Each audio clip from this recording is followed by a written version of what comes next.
It's September 1977. You're playing one of the first video game consoles released in North America. You step outside and see the whole neighborhood waiting for Voyager 1 to launch. It's a super sunny day, so you squint a little, trying to see what's happening. You live in the neighborhood right outside the launching station.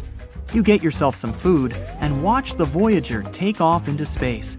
You're so impressed, you decide to dedicate your career to working with NASA. 35 years later, you're now a senior official in NASA, specializing in Voyager 1. It's 2012, and you're sitting in the control room with your colleagues.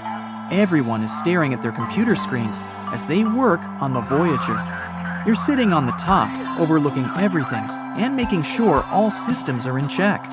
This day is special, as Voyager 1 is about to exit the heliosphere, which is a science word for the outer shell of our solar system. It's a bubble of space affected by the solar wind, which comes from the sun.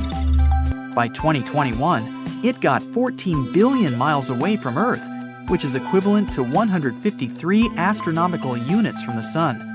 1 astronomical unit is the distance between the sun and the Earth. The craft was originally meant to fly by Uranus, Saturn, and Jupiter, and toss itself from one planet to another with the use of their gravitational pull. Everyone is impatiently waiting for it to exit the heliosphere. 3, 2, 1, and it's officially out. All systems are normal and functioning. You praise your team for doing an excellent job.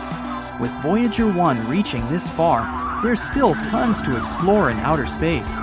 You were once a young adult watching the craft launch outside your neighborhood, and now you're the main person in charge of the operation. 9 years later. Since Voyager 1 left the heliosphere, you've been checking up on it every now and then, making sure all systems and functions are in order. It's been sending back measurements of the interstellar medium. It's the area between the stars of our galaxy, consisting of ionized materials. Ionized is basically a simple version of a molecule or substance. The interstellar medium is an electrically charged state of plasma, or ionized plasma, and is very unstable. It's like going from lightning in a thunderstorm back to calm rain in a matter of seconds. The plasma up there is different than the plasma on Earth, in that it's difficult to filter out. There are around 0.06 atoms for every cubic inch in the interstellar medium. The air we breathe on Earth has billions of atoms. By measuring the plasma in the interstellar medium, we can further understand the behavior and structure of chemicals and gases.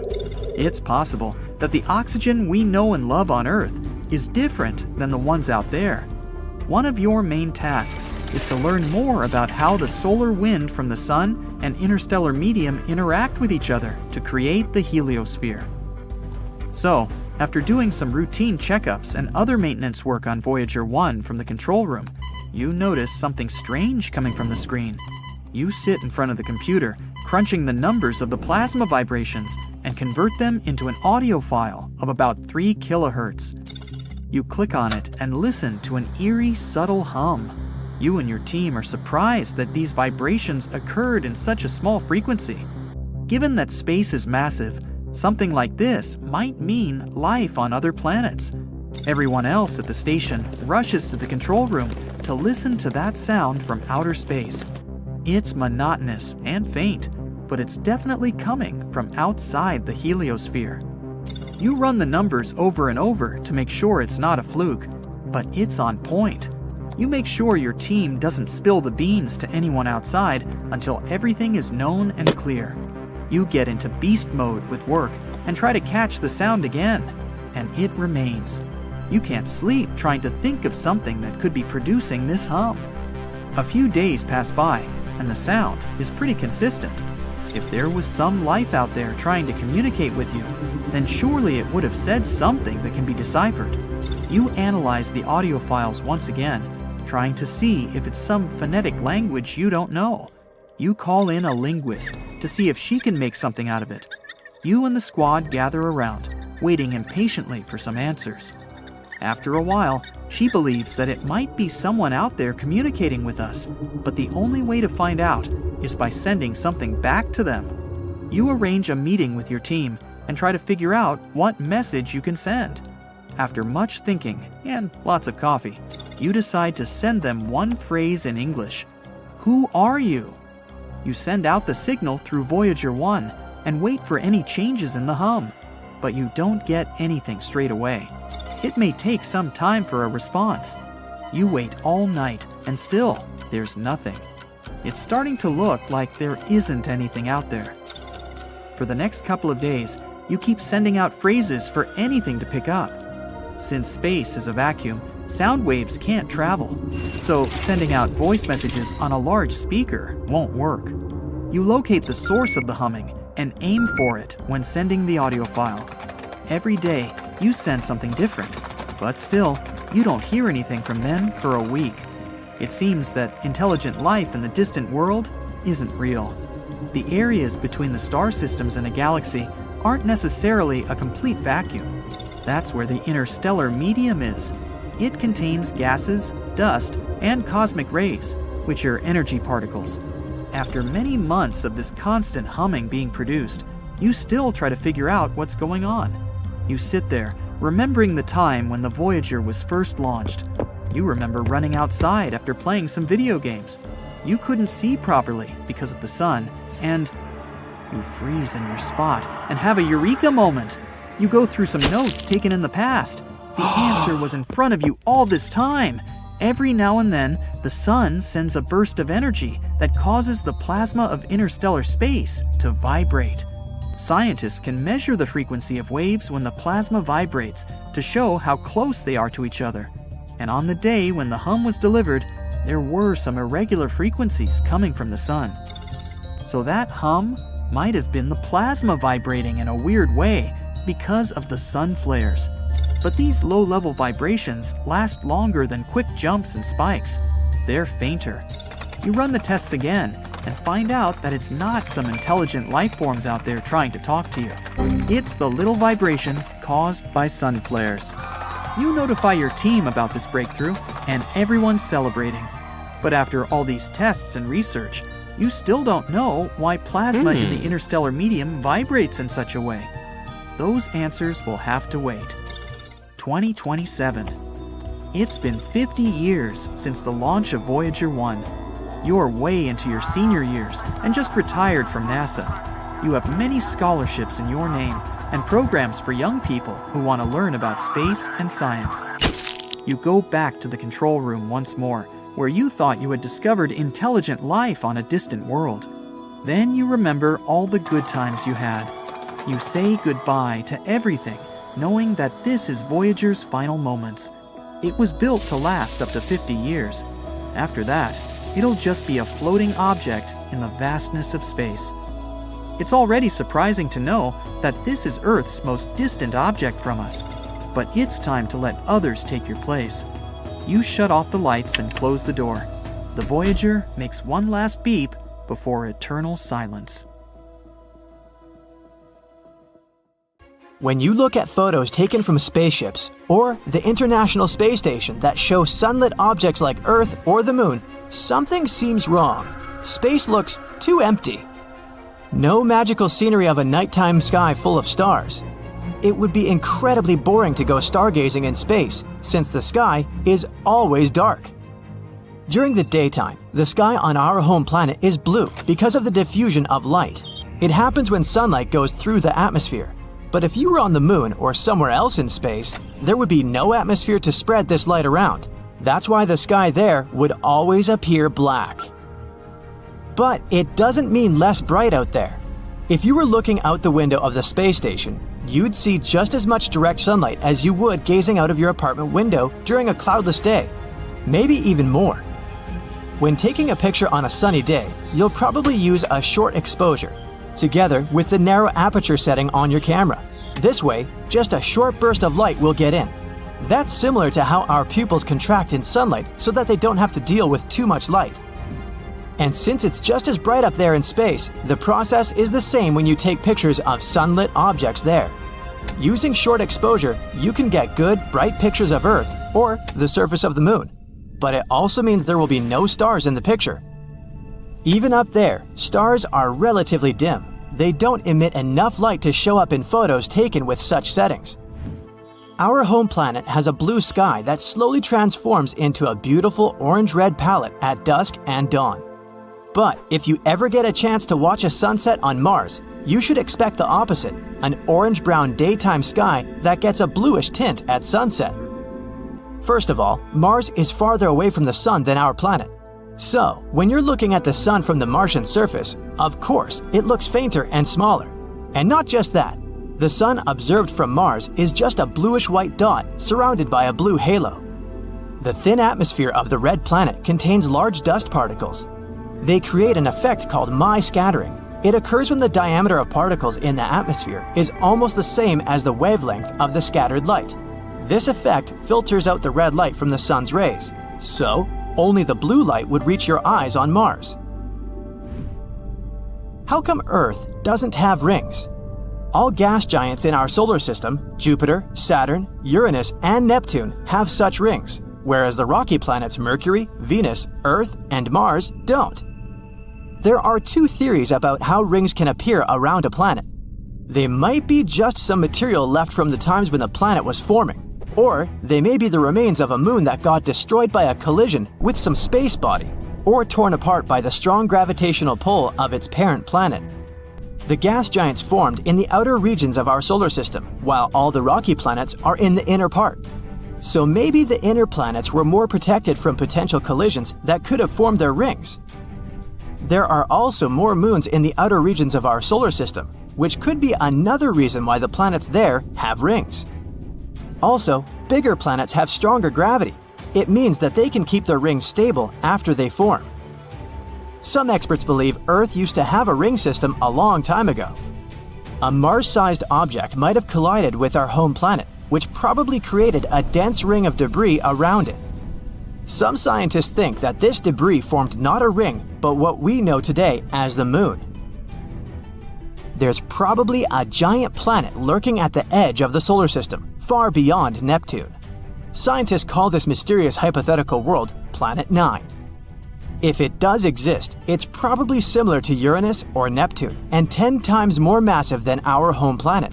It's likely to circle around the Sun, but in the outer reaches of the solar system, about 20 times farther than Neptune. Another interesting theory says that Planet 9 could actually be a black hole the size of a grapefruit that warps space in a similar way a large planet would. Even though we once thought it was a rare substance in space, water exists all over our solar system. For example, you can often find it in asteroids and comets. It's also in craters on the Moon and Mercury. We still don't know if there's enough water to support potential human colonies if we decide to move there, but some amount of water is definitely present there. Mars has water at its poles too. It's mostly hidden in the layers of ice and probably under the planet's dusty surface. Europa, Jupiter's moon, has some water too. This is the most likely candidate we know about to host life outside Earth. There's probably a whole ocean of liquid water under its frozen surface. It might actually contain twice as much water as all of Earth's oceans combined. Neptune is unexpectedly warm, even though it's 30 times as far from the Sun as our planet and receives less sunlight and heat. But it still radiates way more heat than it gets. It also has way more activity in its atmosphere than you'd suspect, especially if you compare it to its neighbor, Uranus. Both of these planets emit the same amount of heat, even though Uranus is much closer to the Sun. No one knows why. Neptune has extremely strong winds that can reach a speed of up to 1,500 miles per hour. Can they produce this heat? Or maybe it's because of the planet's core, or its gravitational force? There's a monster black hole hurtling through space at a speed of 5 million miles per hour. Scientists located it with the Hubble Space Telescope. They believe it weighs as much as 1 billion suns. It was supposed to stay put in the center of its home galaxy, but some gravitational forces are pushing it around. At one point, this black hole is going to break free from its galaxy and continue roaming the universe. Luckily, it's still 8 billion years away from us. Solar storms are so powerful that they could leave us in complete darkness. Back in July 2012, the strongest solar storm in over 150 years narrowly missed Earth. Coronal mass ejections, or CMEs, are large bubbles of ionized gas. They tore through our orbit back then. If they had caught our planet in the crosshairs, we would have literally been in the firing line. We'd have faced solar matter hurtling towards Earth, damaging computers and causing power outages that would have lasted for months. A surprise solar storm hit us on June 25, 2022. One photographer even managed to capture stunning bright auroras that flashed across the dawn sky in Calgary, Canada, and lasted for 5 minutes. They were caused by the storm. Vampire stars are a real thing. They're part of a binary star, and they can literally drain the life out of the other star in the system. They do it to keep burning for a longer time. It works like this. A smaller star with a lower mass steals its sibling's hydrogen fuel to increase its own mass. This vampire star then becomes hotter. Plus, its color changes to striking blue. This way, it looks much younger. How sneaky. The color of the universe is dubbed cosmic latte. The light coming from our galaxies and stars within them, as well as clouds of gas and dust in the observable universe, have a specific color. It's an ivory tint, pretty close to white. The universe is beige because there are a bit more areas that produce green, yellow, and red light than those that emit blue. It's a clear night, and you're outside looking at the stars. The Milky Way alone seems overwhelmingly huge. You check on your phone and discover that the galaxy you're in at this exact moment is 100,000 light-years wide. For scale, 1 light-year is already a very long distance. For example, it takes 4.2 light-years to go from Earth to Proxima Centauri, which is the closest star to our planet other than the Sun. So, 100,000 light-years is way more than we normal humans can fathom. And that's just one galaxy. There's a whole lot more out there. Now, looking at this data, it seems pretty unlikely that we're the only life form out there, doesn't it? But how come we've never found anything else so far? Let's get one thing out of the way. Extraterrestrial life doesn't necessarily mean we're talking about little green people. It can also mean microorganisms, bacteria, and plants that can be found on other planets. The truth is, there's a big spectrum of possibilities for life on another planet. And taking into consideration that there are up to 50 billion planets in the Milky Way, it's very unlikely that we're alone in this big wide universe. And what does life on other planets look like? This is what we've spent years trying to figure out. Go ahead, think with me.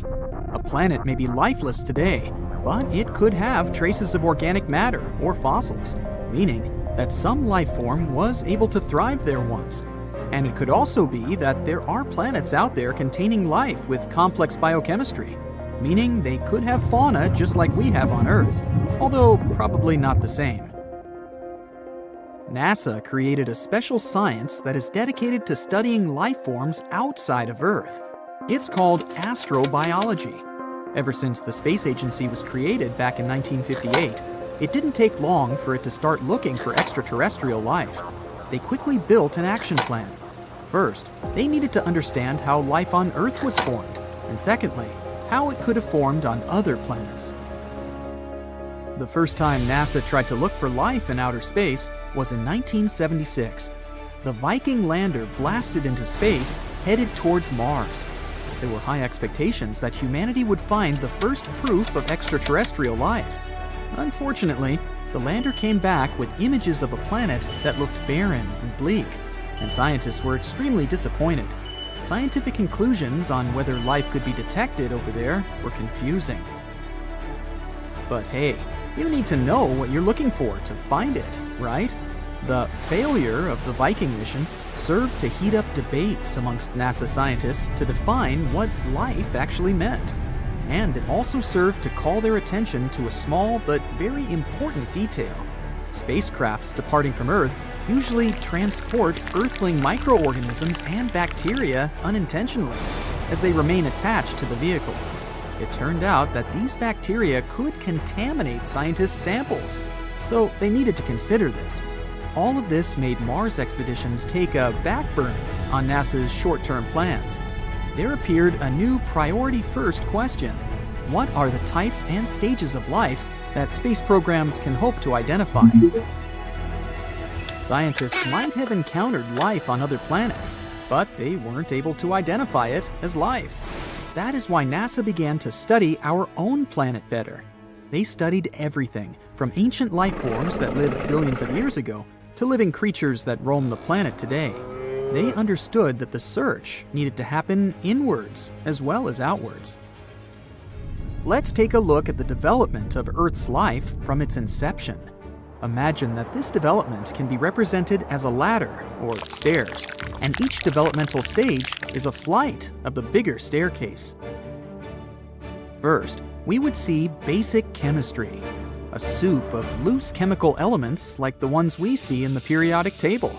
But they need to assemble themselves into more complex structures to be able to self-replicate, change, and evolve. This would happen in the second step, where we start to see the formation of microscopic organisms. In the third step, these cells combine to become multicellular beings, allowing for more complexity and variety. The step above sees species that can evolve big brains, enabling the use of tools, culture, and shared knowledge. That's where humanity is located. Looking at this ladder, one might ask, so what does it take for a multicellular organism to evolve into fully formed humans? This is what is called the Great Filter. It's a huge evolutionary jump that takes a lot of effort and the perfect environmental conditions for it to happen. And given that we haven't heard of any other extraterrestrial civilizations out there, it might be that we're the only ones that were able to make this jump. After all, how likely is it that we'll find life outside of Earth that is similar to us? That depends on how many planets there are out there in their star's Goldilocks zone, the area around a star where water can be liquid. And because stars come in all sizes and configurations, this zone is different for every star system. But that's not the only criteria we know for the existence of life.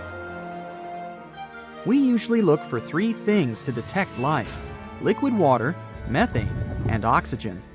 Water is what allows for chemical components to mingle and connect, forming multicellular beings.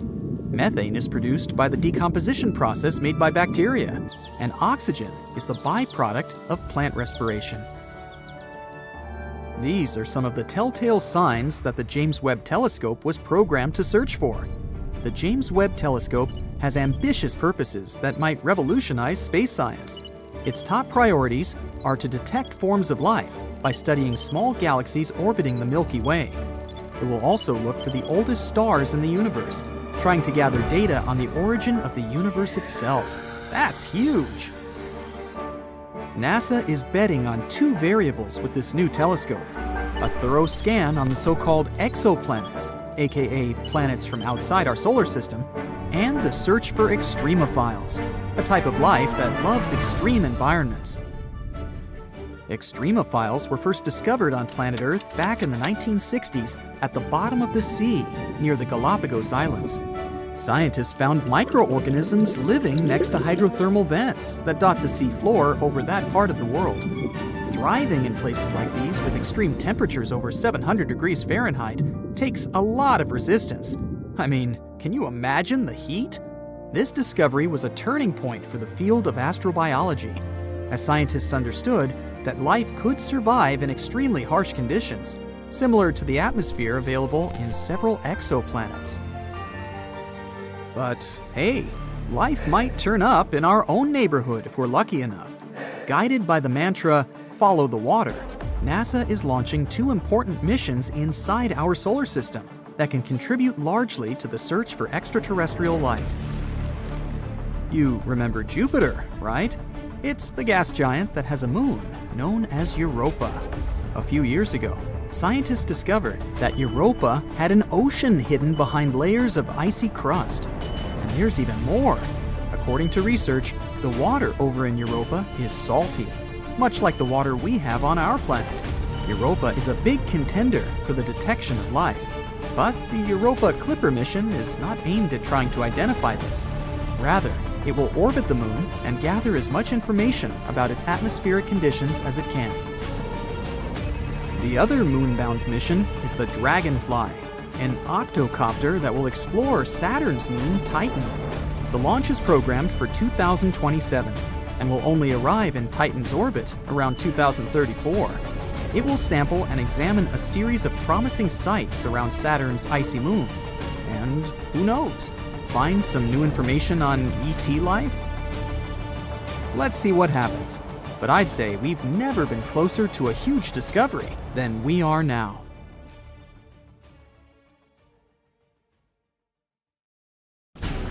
Our Sun is an average-sized star, and still, it could fit 1,300,000 Earths. The star is also 333,000 times as heavy as our planet.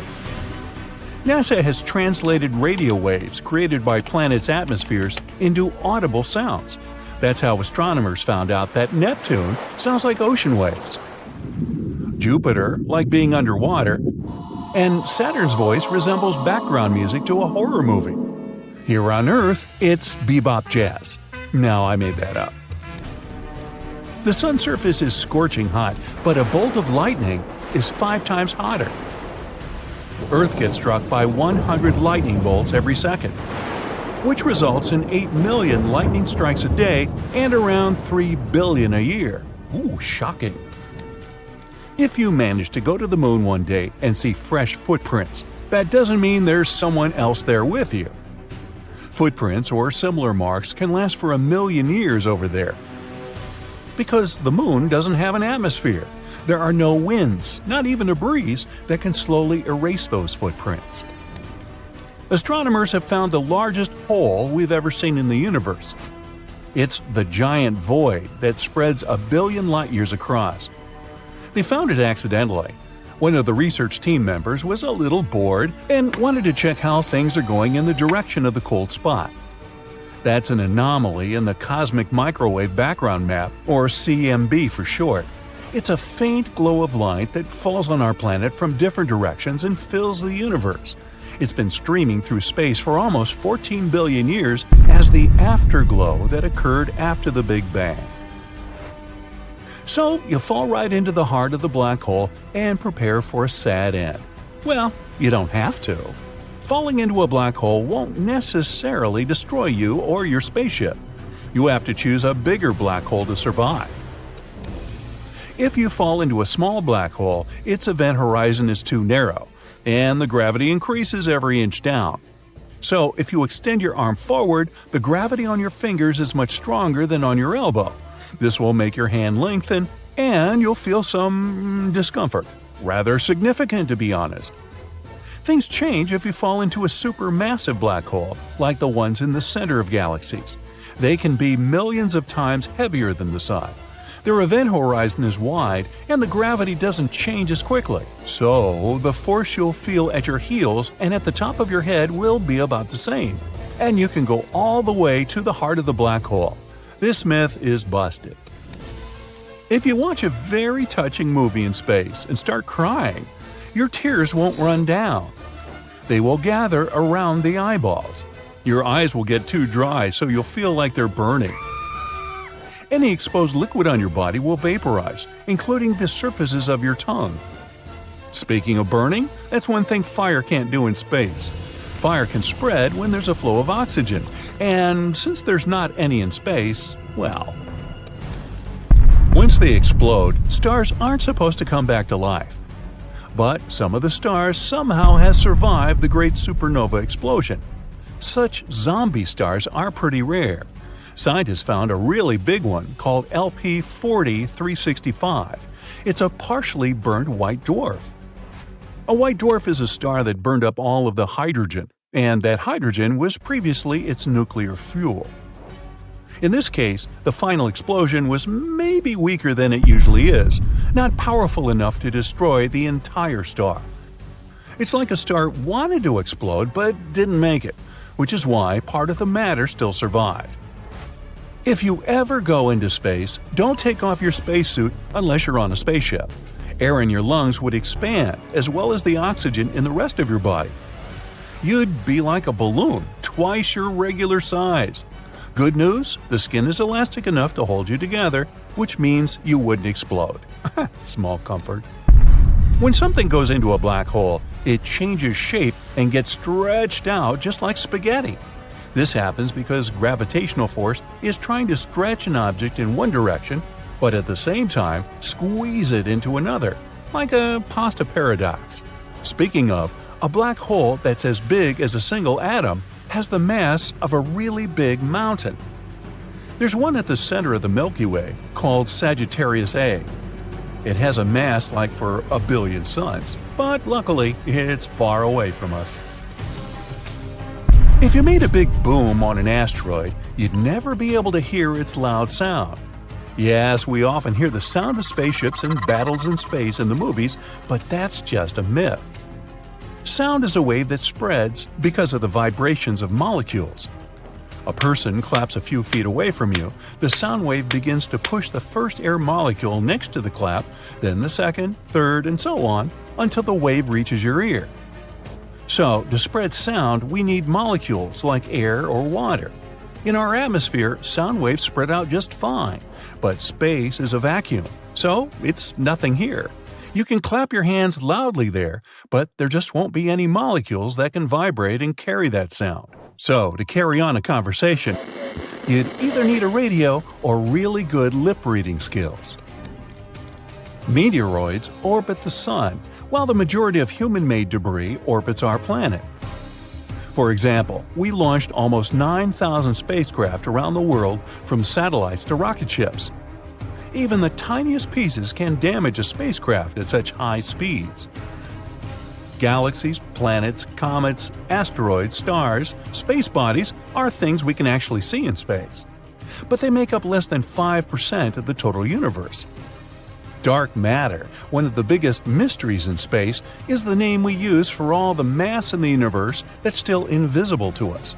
And there's a lot of it. It may even make 25% of the universe. Dark energy makes the other 70% of the universe. That adds up to 100, right? Now, let's look at the moon. It always looks at us with one side. This means the moon has a dark side and the sun's rays never get there. Well, that's a myth.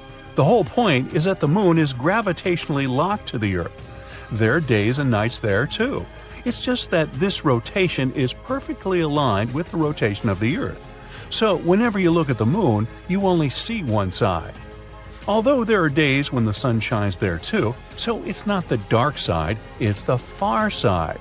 And we even have pictures of this place.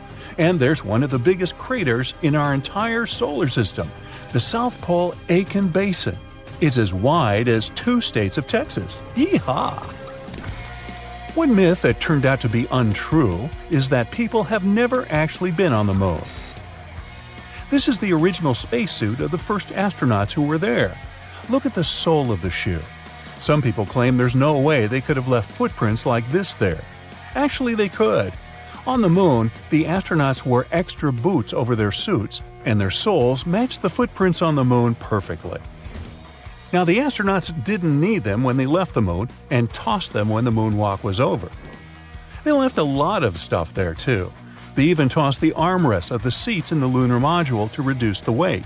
Now, counting all the Apollo lunar missions, the total weight of rubbish on the moon is approximately 187 tons, including several lunar rovers, spacecraft debris, 6 lunar modules, and all the experiments left behind. That's like 3 Boeing 737s. Another myth about the sun is that it's yellow. Let's send you into space for this one. You look out the window and it's white.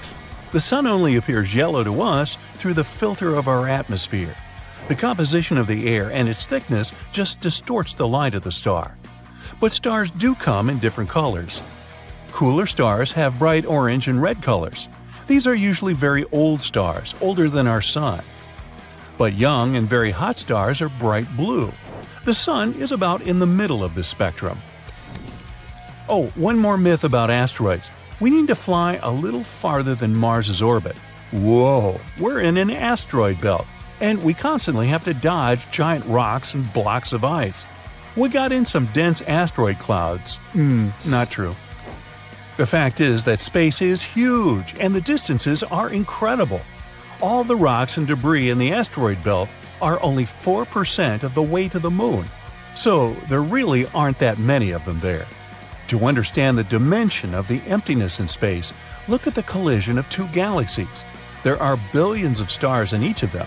If we mix them up, it's unlikely there will be any collisions even here.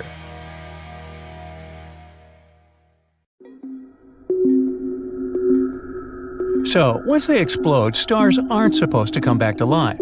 But some of the stars somehow have survived the great supernova explosion. Such zombie stars are pretty rare. Scientists found a really big one called LP 4365. It's a partially burnt white dwarf.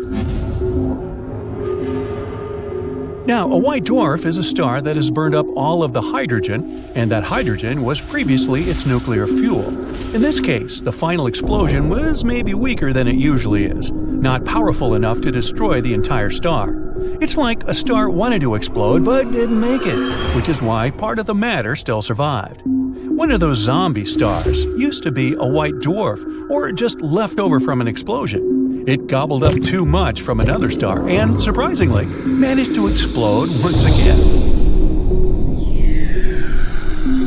If you manage to go to the Moon one day and see fresh footprints, that doesn't mean there's someone else there with you. Footprints or similar marks can last for 1,000,000 years over there because the Moon doesn't have an atmosphere. There are no winds, not even a breeze, that can slowly erase those footprints. In outer space, you'd be strong enough to weld two pieces of metal together with your own hands. Okay, it has nothing to do with your strength. You could just press them together with no effort, and that's it. Oxygen in our atmosphere makes a thin layer on the surface of the metal. It's like a barrier, which is why such a trick is impossible on Earth, but perfectly logical in outer space. If you ever go to space, don't take off your spacesuit unless you're on a spaceship. Air in your lungs would expand, as well as the oxygen in the rest of your body. You'd be like a balloon, twice your regular size. Good news? The skin is elastic enough to hold you together, which means you wouldn't explode. Yeah, small comfort, huh? If you watch a very touching movie in space and start crying, your tears won't run down. They will gather around your eyeballs. Your eyes will get too dry, so you'll feel like they're burning. Any exposed liquid on your body will vaporize, including the surfaces of your tongue. Speaking of burning, there's one thing fire can't do in space. Fire can spread when there's a flow of oxygen, and since there's not any in space. If the fire breaks out in a rocket, you can simply turn off the ventilation system and voila! It can get more complicated if there's intense smoke, sparking, and material melting in conditions of reduced gravity. Regular foam fire extinguishers we use on Earth are useless here because they release foam randomly. Researchers are developing a fire extinguisher that will put out fires by using sound waves. The bigger the sound intensity, the bigger the flame they can put out. But the astronauts might end up deaf if the frequency is too high. A black hole is not like some starving monster that wanders around and has gravity so strong nothing can really escape it. When something comes close to the point of no return, which we also call the event horizon, it disappears. No way back. But quantum physics claims nothing can really destroy data, so it's a true paradox. Stephen Hawking was the one with the idea of how black holes don't really have event horizons. Maybe they have apparent horizons. Those trap things for some time only. After that, the trapped energy will somehow get away, but in a different form. When something goes into a black hole, it changes shape and gets stretched out just like spaghetti. It happens because gravitational force is trying to stretch an object in one direction, but at the same time squeeze it in another, like a pasta paradox. Speaking of, a black hole that's as big as a single atom has the mass of a really big mountain. There's one at the center of the Milky Way called Sagittarius A. It has a mass like 4 billion suns, but locally it's far away from us. There are more than 23,000 pieces of so-called space junk bigger than a softball floating above our planet at speeds up to 17,500 miles per hour. Woo! And there are 500,000 pieces in general, some of them the size of a marble. Space waste is generally debris made up of natural particles called meteoroids and artificial particles, like things we make on the Earth. Meteoroids orbit the Sun, while the majority of human-made debris orbits our planet. For example, we launched almost 9,000 spacecraft around the world, from satellites to rocket ships. Even the tiniest pieces can damage a spacecraft at such high speeds. Galaxies, planets, comets, asteroids, stars, space bodies are things we can actually see in space, but they make up less than 5% of the total universe. Dark matter, one of the biggest mysteries in space, is the name we use for all the mass in the universe that's still invisible to us. There's a lot of it. It may even make 25% of the universe. Dark energy makes the rest of the 70% of the universe. Scientists don't know much about it, but they think dark energy could be behind the increasing expansion of the entire universe, while dark matter slows it down. Dark matter doesn't interact with us in any way that we know of, nor does it interact with itself. If it did, we might be able to find dark matter galaxies, dark matter planets, or such objects. Now, astronomers have found the largest hole we've ever seen in the universe. It's the giant void that spreads 1 billion light-years across. They found it accidentally. One of the research team members was a little bit bored and wanted to check out how things were going in the direction of the cold spot. That's an anomaly in the cosmic microwave background map, or in short, CMB. It's a faint glow of light that falls on our planet from different directions and fills the universe. It's been streaming through space for almost 14 billion years as the afterglow that occurred after the Big Bang. But instead of CMB, they realized there's a giant area way colder than they'd expected. The team started tracking radio signals, but there were no radio sources in that whole volume. That means there are no galaxies or clusters, and since it's so cold, there's no dark matter either, or regular matter, so it really doesn't matter. The giant void is empty, and researchers think it could consist of dark energy. Light can still pass through it. It's not the only void in space, but it's the biggest one we've found. The area around a star is habitable when it's not too cold or too hot for liquid water to exist on the planet surrounding it. Let's say our planet was where Pluto is. It's too far from the Sun, which means our ocean and big parts of its atmosphere would freeze. But if the Earth was in Mercury's place, we'd be too close to the Sun, and the water on our planet would evaporate.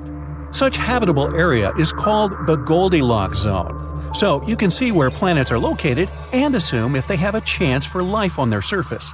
But Europa, one of Jupiter's moons, definitely breaks the rule. It's outside of the Goldilocks zone, but still kept warm. Not from the Sun directly, but Jupiter and its moons that actually pump energy into Europa. Europa changes its shape as it circles around Jupiter. It's similar to tides rising and falling on our planet. Water on the Earth changes its shape as a response to the tidal forces of our moon. When the same happens with a solid object, the object is stressed. That's how you pump energy into that object. It's like you're playing racquetball. You hit the ball around a couple of times before you start playing, like you're warming it up. You kind of distort the ball every time you smack it. The surface of Europa is frozen, but it has cracks in the ice. You can see ridges in the ice where there's a crack. Then those flying chunks shift and refreeze. You'd see a similar thing if you could fly over the Arctic Ocean in the wintertime. There are ice sheets constantly breaking and refreezing. So Europa can't completely freeze. Scientists think there could be an ocean of liquid water under the icy surface. Europa is not the only moon where this is happening. Another of Jupiter's moons, Io, is also warm because of such tidal forces. Io also has volcanoes erupting from within all the time. So it's not only that the Sun warms the space bodies and pumps them with energy. Many experts agree the universe might come to its end about 3 to 22 billion years from now. It's expanding all the time, which means it formed from a compact state. If it has a beginning, it's probably going to have an end as well. Yeah, I won't be around for that. One of the popular theories says the growth will slow down, and gravity will become the powerful force that will make the universe shrink. That will lead to complete chaos. Galaxies, stars, planets, space bodies, they will all move, collide, and, destroy one another. It's like the reverse Big Bang. Huge chaos, but this time, everything collapses. Well, on that cheery note, always stay on the bright side of life.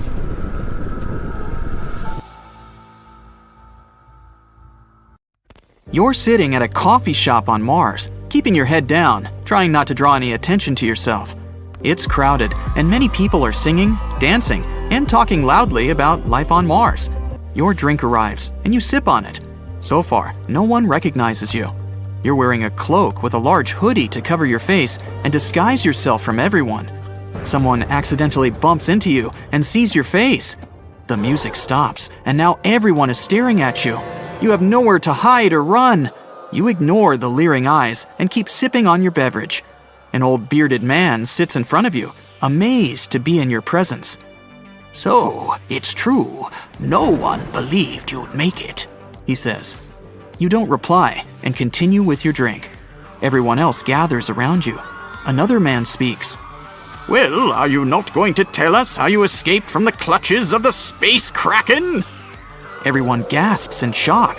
No one has ever made it to tell the tale of the Kraken, except you. Your plan was to find your messenger to take you to a spaceship far away from this planet. But it's too late, now that everyone knows you're here. And the messenger fled, knowing all the attention was on you. You lay back your hoodie and explain what happened. 2 days ago. You're in your full gear, ready to make the voyage into deep space. You have a solo ship that's designed to maneuver through all the obstacles in space. You prepare the rest of the gear and fuel up. Everyone is watching you, knowing that you might not make it back. But the Kraken has been floating in space for too long, disrupting shipping containers bringing in goods. A small ship like yours can sneak past its acute sense of smell and vision. But larger ships will get destroyed. You made it your mission to find this Kraken and study it. If you learn its ways and patterns, you can figure out how to get rid of it.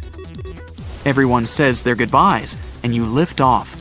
You know that it'll be a very long way to get there, possibly 3 days in the emptiness of space. You saw some quick footage of it, but no one knows exactly where it sleeps, or if it even does sleep. You put on some tunes and set your ship for cruise control. You make some notes and set the camera to document yourself while you prepare everything you need. You also have some cameras outside recording everything that moves, even thermal sensors to catch living creatures floating in space. After a few hours, you exit the safe quarters of Mars and enter into the hostile territory. There is no place to hide or anyone to help you. A few little ships like yours pass by now and then. They watch you going further to the Kraken. You notice many floating signs powered by machines warning you about the Kraken. The cameras start recording, and you begin your video journal, which is transmitting to your network at home. So far, nothing. It's quiet and dark. Hours pass, and you're just floating in the middle of nowhere. You almost feel like you want to turn around, but then you pick up something in the sensors. You see a large live object nearby. You turn off the lights and slow down your ship. You resume recording and start talking to yourself, explaining everything. The object is getting closer and closer. You move aside to avoid it and latch on to a floating rock, but you still don't see anything. Out of nowhere, you see some glowing jellyfish-like creatures flowing together in a cluster. On your thermal sensors, they appear to be large objects, but in fact, they are just little creatures. According to your studies, these creatures are some of the main foods for the Kraken, so they're probably running away from it. After a few minutes, the creatures float away, and you launch yourself out and turn the lights back on. A few more hours pass, and you still see no Kraken. Suddenly, a whoosh shakes your ship, and you're thrown slightly off course. You notice that a large object has spiked your thermal sensors and left. You keep going and check the playback settings to see if your cameras manage to catch something. You try to look carefully, but it seems like a gust of wind blew past you, which is weird because there is no wind in space. You check the thermal sensors and notice that a large object shaped like the Kraken has zipped past you. It's still around, and it has probably caught your scent. Your system's got some DNA particles and are studying them. After a while, they show that the Kraken's skin can change colors according to its surrounding. Its skin is thick and made up of some cosmic fluorescent material that is new to any creature you've ever come across. The system continues studying it. After a while, the Kraken goes off your radar and disappears. You circle back, trying to find it. People back on Mars can see the data and already have information about its size and skin quality. They even see some footage you've managed to catch. As you continue driving towards it, you open your floodlights, trying to see anything. Your cameras are still rolling. Suddenly, the Kraken changes skin color and appears right in front of you. Its large tentacles flash around, whipping nearby space debris. Its large eye that's as big as a bus looks right at you. It opens its mouth, and you see layers of sharp teeth circling like a grinder. It has a large beak that can break your ship easily. It starts flashing its colors rapidly as a way to warn you. It shoots out some liquid to move in a no-gravity space environment. It's moving towards you until it launches itself. Your ship has an auto force field for protection, but it can't sustain the powerful bite of the Kraken. After only a few seconds, the shield breaks and your ship spirals down to another planet. You crash-landed in a swampy land. Your ship has survived, but it can't take off. The analysis of the Kraken is ready. It shows that it doesn't need oxygen to breathe, and its DNA is evolving. Now that it got a bite of your force field, it can adapt itself to create a bioforce field of a similar nature. But you crashed on a planet that is foreign to you. You put on your safety suit and observe the environment. The atmosphere is filled with nitrogen and sulfur. You get out and walk around. It has similar gravity to that of Earth. As you venture through the swamp, you start seeing little skin particles similar to those your ship has caught. The liquid below you is some foreign substance that seems to be deteriorating your suit, so you opt to hover. The trees are strange and seem to be living off the atmosphere, but there is no sign of life anywhere. Suddenly, you see a huge crater that leads to the center of the planet. You enter it and see some ships similar to yours. It seems that the Kraken knocked them off course, and they all crash-landed on this planet. Many of them seem to be intact, while others are completely obliterated. Your sensors pick up another reading. It senses another creature dwelling in the center. You try to get closer. You're doing your best to be as gentle as possible, but you feel the ground shaking below you. You duck down and try to avoid the rocks falling overhead. A large tentacle pops out of nowhere, and then another and another. It swings itself out and crawls in the open. According to your system's studies, this Kraken is 10 times larger and even looks different. It doesn't spot you, but it can sense that you're around. It starts thrashing the planet, trying to find you. It knocks your ship. You try to find a way to start it, but it's missing a piece. You find another abandoned ship and take out the part that you need and put it on your ship. Your suit has an auto repair function that allows you to fix your ship without the tools. After a few minutes, it's ready for takeoff. You power up your ship, even though it's damaged, and lift off. You manage to sneak past the Kraken. Everyone at the coffee shop is silent. Many don't believe your stories. They had stopped receiving live transmissions before you were knocked off by the space Kraken. Out of nowhere, an alarm rings and warns that the Kraken has arrived. Everyone rushes off in a panic. You hear a voice in your head. It's a bunch of gibberish, but you start getting visions of the Kraken talking to you. It knows you're here, and it's coming for you. The universe is not static. It evolves all the time and grows in all directions. It's expanding, and scientists found this out almost a century ago. And it's not at a stable rate. The more time goes by, the faster the universe expands. As this happens, stars, planets, and galaxies move farther and farther apart, which leaves more space between them. If that's the case, the universe is supposed to become colder as it expands, right? After all, it was a lot denser when the Big Bang happened, and a lot hotter. As it was expanding, space was cooling down, which created conditions for planets, stars, and other space objects to form. Yeah, that's not exactly the case now. Scientists were surprised to hear it too. But our universe is actually getting hotter. They observed the temperature of cosmic gas farther away from our home planet compared to young gases closer to the Earth. Since we measure distance in space by light years, farther areas are like going back to the past, and regions closer to us are like observing the present day. They found out the temperature of a gas in space has gone up more than 10 times in the last 10 billion years. Now, the temperature of the cosmic gas that's spread all across the universe can get to around 4 million degrees Fahrenheit. Wow! As the universe expands, gravitational force does its part and pulls gas and dark matter together. It's doing some pretty hard work there. It creates galaxies and clusters of galaxies out of them. And this process is totally chaotic. It's so messy that more and more gas heats up as all of this is happening. Space was extremely hot when it was just forming 13.7 billion years ago. What if it gets warm like that once again? Scientists are observing the situation. They found out the temperature in space increased by measuring cosmic gases using something called redshift. They generally use this method when they want to see how far away some space objects are. Those that are closer to us have shorter light wavelengths. The farther some object is, the longer its light wavelengths are. And they can now determine the temperature of a certain object from its light. On average, space is a pretty cold place. The glow that's left from the Big Bang is called the CMB, which is short for the cosmic microwave background. It's so powerful and intense, it bathes the entire universe in light. It's the only thing that significantly heats up matter.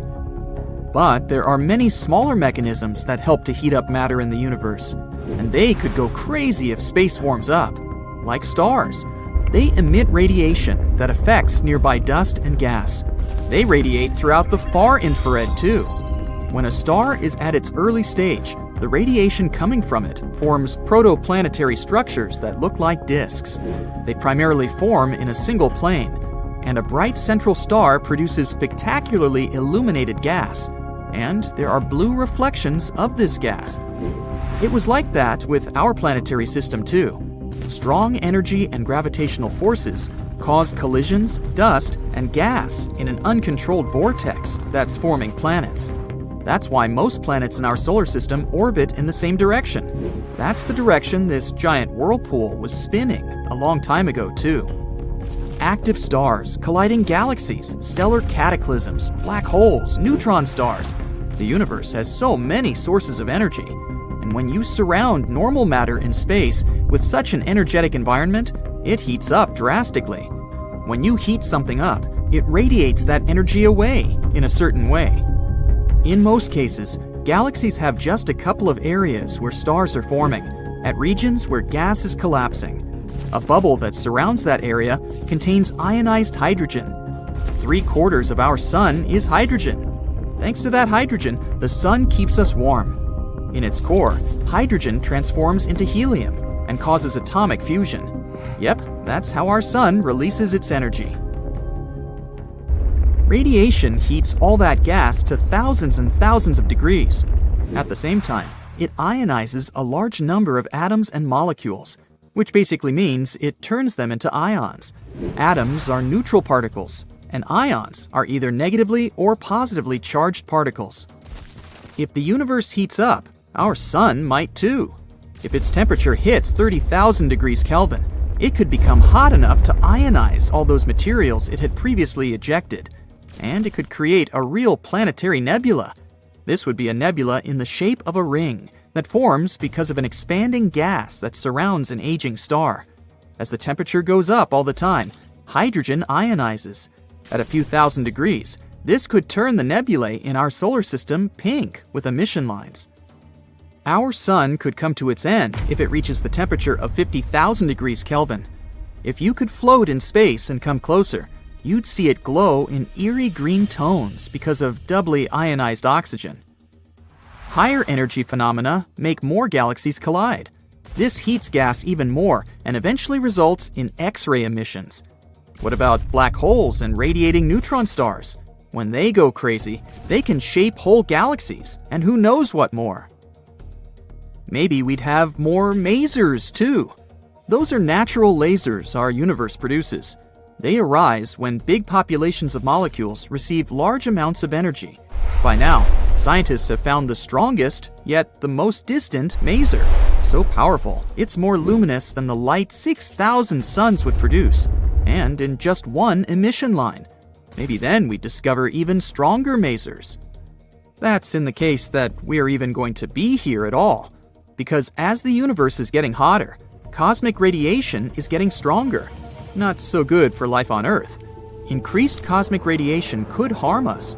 Who knows if life would even be possible on Earth in that case, or if the powerful gravitational force would pull our home planet too, and crash it into another one. But maybe life as we know it wouldn't completely disappear. Or, if that happened, it could possibly somehow find its way once again, maybe in the distant future. There's a possibility our universe could support life at its early stages. Doesn't look like that when you think of the chaos the Big Bang caused, right? But that was only in its mere beginnings. After things had settled down a bit, the dregs of enormous, earliest stars formed rocky planets. In our solar system, those are Earth, Mars, Mercury, and Venus. You can't set your foot on the rest of them since they're gas giants. Back in that time, radiation was quite intense, so rocky planets had an adequate environment to form, since it takes a lot of energy to whirlpool dust and particles and bake a planet in the end. This period of time coincides roughly with that when the first stars formed in our universe. Ancient stars were way bigger than our sun. They lived shorter though. They would have just exploded as supernovas on their end, and they would leave heavy metals across the space around them. Those are the particles rocky planets formed from. Radiation spread around the whole universe back then. It has changed over time. Today, it's almost an absolute zero. 400,000 years after the Big Bang, when hydrogen atoms were forming, CMB was almost as hot as the surface of our sun. And about 15 million years after the Big Bang, its temperature was close to room temperature, which is around 80 degrees Fahrenheit. These things were happening across the universe, so there were many planets that could potentially hold life. If we were one of those ancient worlds, we wouldn't need a star to keep us warm. CMB would be enough to do it. So, it's possible that life in space is way older than we think it is. There could have been ancient worlds with liquid water on their surface. What if there were some primitive forms of organisms, like on our home planet a long time ago? Or even more developed ones? Perhaps we'll find out one day. Venus has exceptionally high temperatures, hot enough to melt lead. It's the hottest planet in our solar system, with a high-pressure environment and super strong winds. The winds there are 50 times faster than the planet's rotation. It's getting stronger over time, and scientists don't know why. But they did find something interesting in the planet's clouds, a potential sign of decaying biological matter. Could there be life then? Not quite, since Venus has a dry, windy atmosphere and doesn't have enough water for life to develop. Rings around other planets are more common than we thought. Saturn's rings are the most famous and spectacular ones. They partially consist of reflective, sparkly water ice, and you can't see anything like that in the rest of our solar system. Jupiter, Uranus, and Neptune have ring systems too, and those most likely consist of dust and rocky particles. And not just planets. Astronomers found out rings were around one asteroid as well. Speaking of rings, why do you think that Earth doesn't have them? Gas giants have rings, while the rocky ones don't. Two theories explain how rings form. They could be the remains from the times when planets were forming, or they could be leftover material of an impact that destroyed an unknown moon, or gravity broke apart this moon of its parent planet. It's not clear why only the gas planets have rings. They formed in the outer area of our solar system, while rocky planets only in its inner circles. May be a good clue. Maybe these inner rocky planets had just better protection from strong impacts that could have formed rings. Also, there are more moons in the outer solar system, and there are more rings there. Another thing may be that bigger planets have a bigger volume, so a ring system can remain stable there. Some theories even say that Earth used to have a ring system. A long time ago, our planet collided with a Mars-sized object, which most likely resulted in a dense ring of particles and debris. But our story was a bit different than the outer planets, and those rings probably combined and formed the Moon. Do we know the shape of the universe? Einstein had a theory of general relativity. It said that the universe could be in one of these three forms: closed like a sphere, open like a saddle, or flat like a piece of paper. Its shape determines whether it's infinite or not, and whether it will expand forever or maybe collapse at some point. The shape of the universe depends on its density and rate of expansion. One of the best ways to determine its shape is to use something called the cosmic microwave background. It's the relic afterglow, something that's left of the Big Bang. Sound waves that were moving through the universe in its early stages produced quite small spatial variations in the temperature of its faint light. The result of these studies showed that the universe probably expands in all directions, which means it's flat. How come our sun is hot while the moon is cold? The sun gives off heat because its core is extremely hot. In there, the pressure is pretty high. The hydrogen turns into helium. That's how the sun creates light and heat. The solar light and heat are enough to light up our days on Earth, as well as support life here, even though the sun is around 93 million miles away from us. The moon is not hot because it doesn't have an atmosphere, so it can't absorb sunlight as our planet does. Its surface gets very hot in the daytime, about 210 degrees Fahrenheit, but since there's no atmosphere, the temperature drops extremely during the night to negative 279 degrees Fahrenheit. The sun is hot, no doubt there, but the space around it is very cold. Heat is the energy objects store inside of it. Temperature is how we measure if something is hot or cold. So when you transfer heat to certain objects, its temperature goes up. Take it away, and the temperature goes down. You can transfer heat in three different ways: convection, conduction, and radiation. Convection works within gases and liquids, and conduction is for solids. The temperature only affects matter. Space doesn't have enough particles. It's nearly a complete vacuum, which means transferring heat is not effective. The only way to do it is through radiation. When the heat coming from the sun falls on an object in the form of radiation, the atoms that make up that object will absorb energy.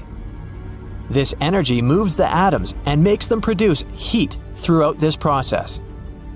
In space, temperatures of the objects stay the same for a long time. Cold objects stay cold, and hot ones stay hot. If you place anything outside of the Earth's atmosphere and expose it to direct sunlight, the sun will heat it to about 250 degrees Fahrenheit.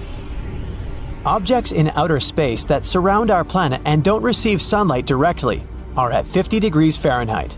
The temperature is like this because there are molecules that escape our atmosphere, so the sun heats them. We used to think that water was really rare in space, but now we know there's water ice across our entire solar system. For starters, you can usually find water on asteroids and comets. It's also in craters on Mercury and the Moon that are in permanent shadows. On Mars, you'd find ice at its poles, under the surface dust and in frost. It might not be enough to support human colonies up there, but it's still something. Some other bodies in our solar system also contain ice, like the dwarf planet Ceres and one of Saturn's moons. Europa, one of Jupiter's moons, could be one of the most likely candidates we know about that could contain life. It probably has an entire ocean under its frozen and cracked surface. It could have twice as much water as all oceans on our planet together. Titan, the biggest of Saturn's moons, also has a liquid cycle, but it's not water. Its cycle moves materials between the surface and the atmosphere. At first, it sounds like the water cycle we have on Earth. But immense lakes on Titan are filled with ethane and methane. There's a chance they're over a layer of water.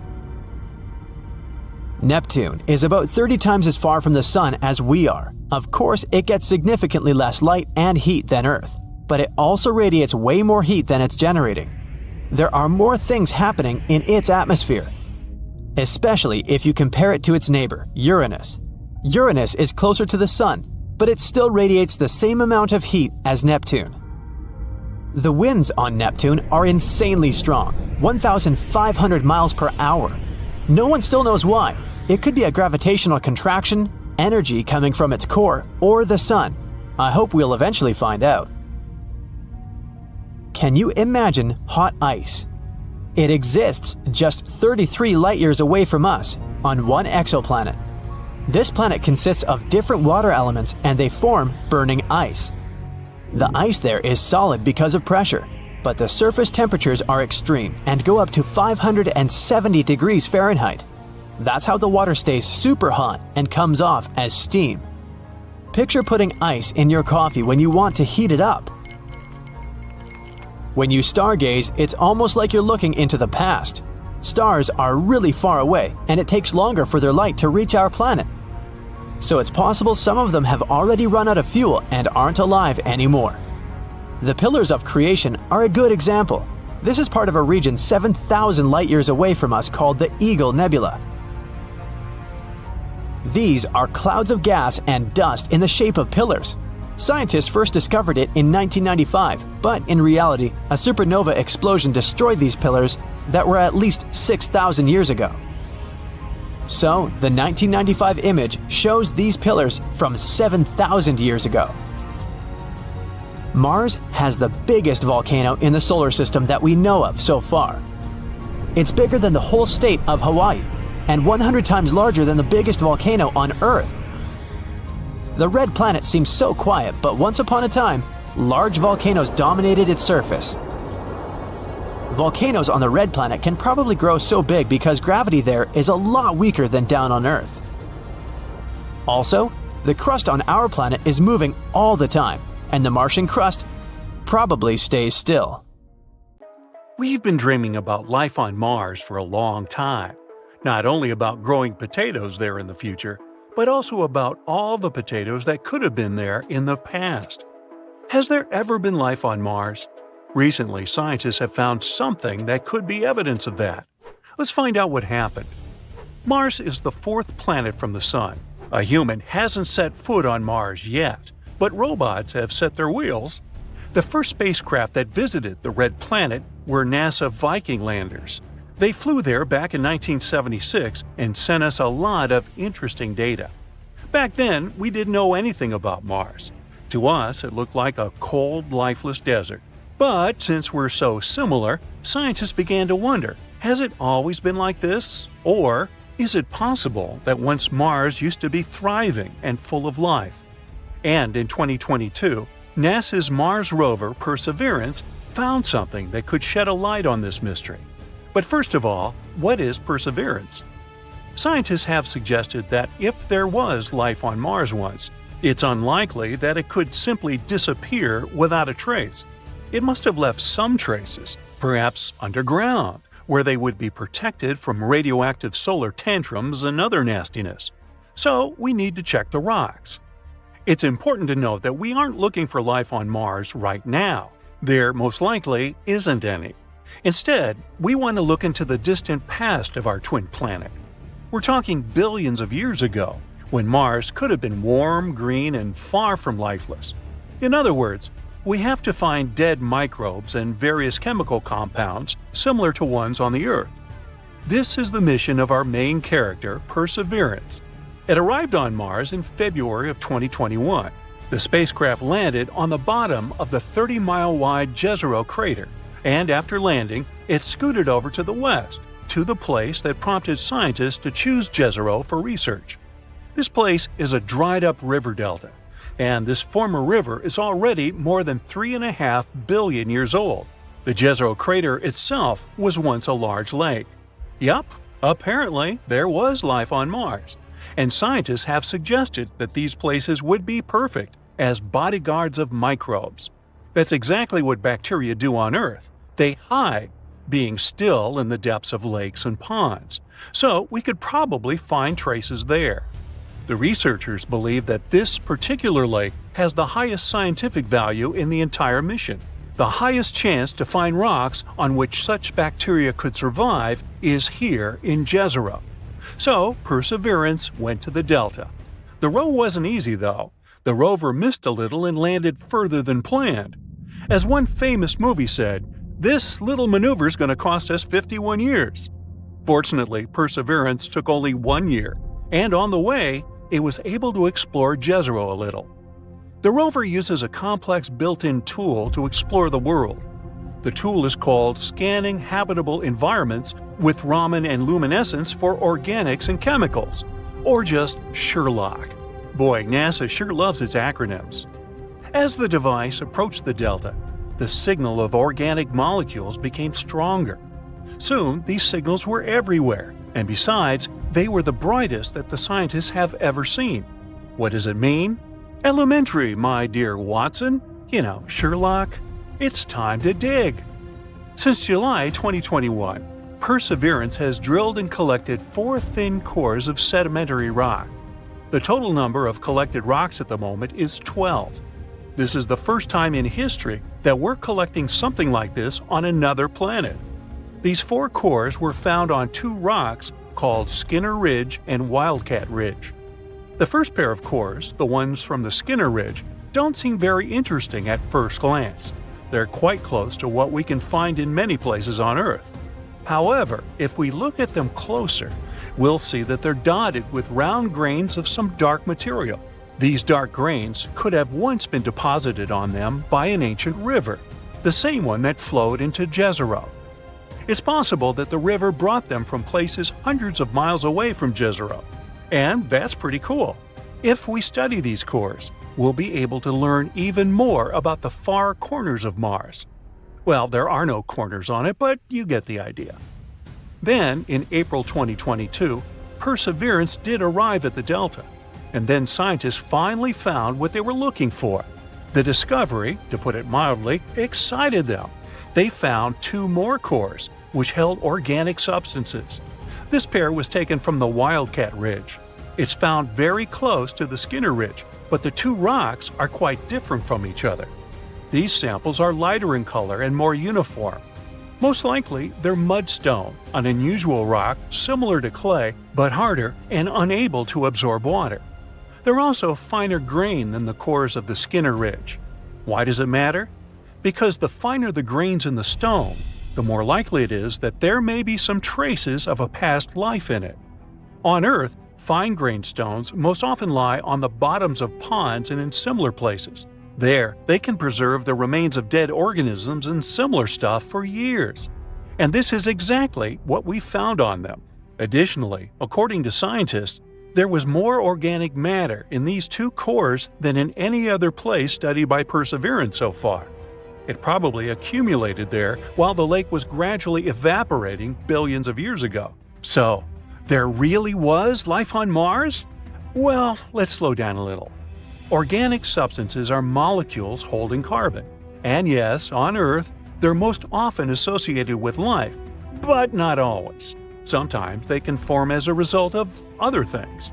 Therefore, we cannot say for sure whether there was life on Mars. We don't know if these molecules really remain from some Martian microbes, or if they're the result of some other things. But the discovery is still very significant. We have to literally keep digging this way. To learn more about this organic matter, scientists need to collect a couple more samples of fine-grained rock. It would also be great to study the material lying around these former reservoirs. Perseverance has already moved to another area, to a place with a beautiful name, Enchanted Lake. Now it needs to look for similar things there. It will also continue to study Lake Jezero. Eventually, Perseverance will climb to the top of the delta and then continue exploring ancient sites outside the crater. Sometime before the end of 2022, Perseverance will probably have 6 or more samples of the Martian cores. Unfortunately, its tools, though complex, are quite limited. This data alone won't be enough for us to get a complete picture. Therefore, NASA plans to send other spacecraft to Jezero in the coming years. Together with the European Space Agency, they're working on the next robotic mission, known as the Mars Sample Return. The name speaks for itself. These devices will arrive and take away all the test tubes from the old Prospector Perseverance. After that, these samples will be delivered to Earth, though not by Amazon Prime, and then scientists will be able to analyze them in advanced laboratories. However, all this will take a really long time.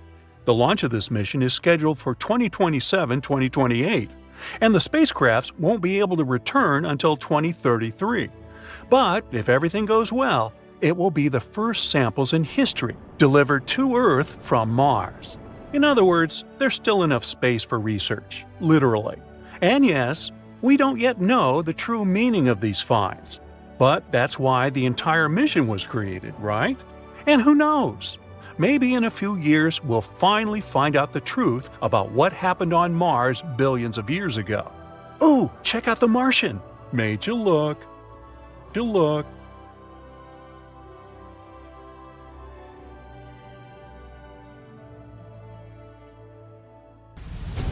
All aboard! This is the Intergalactic Cruiser. The destination on your ticket is a tour of the local group of galaxies, featuring the large and small Magellanic galaxies, the Orion Nebula, the Andromeda and Triangulum galaxies, and a few surprises in between. Tickets, please. Be advised you may experience a slight tingling sensation as we rev into hyperspace.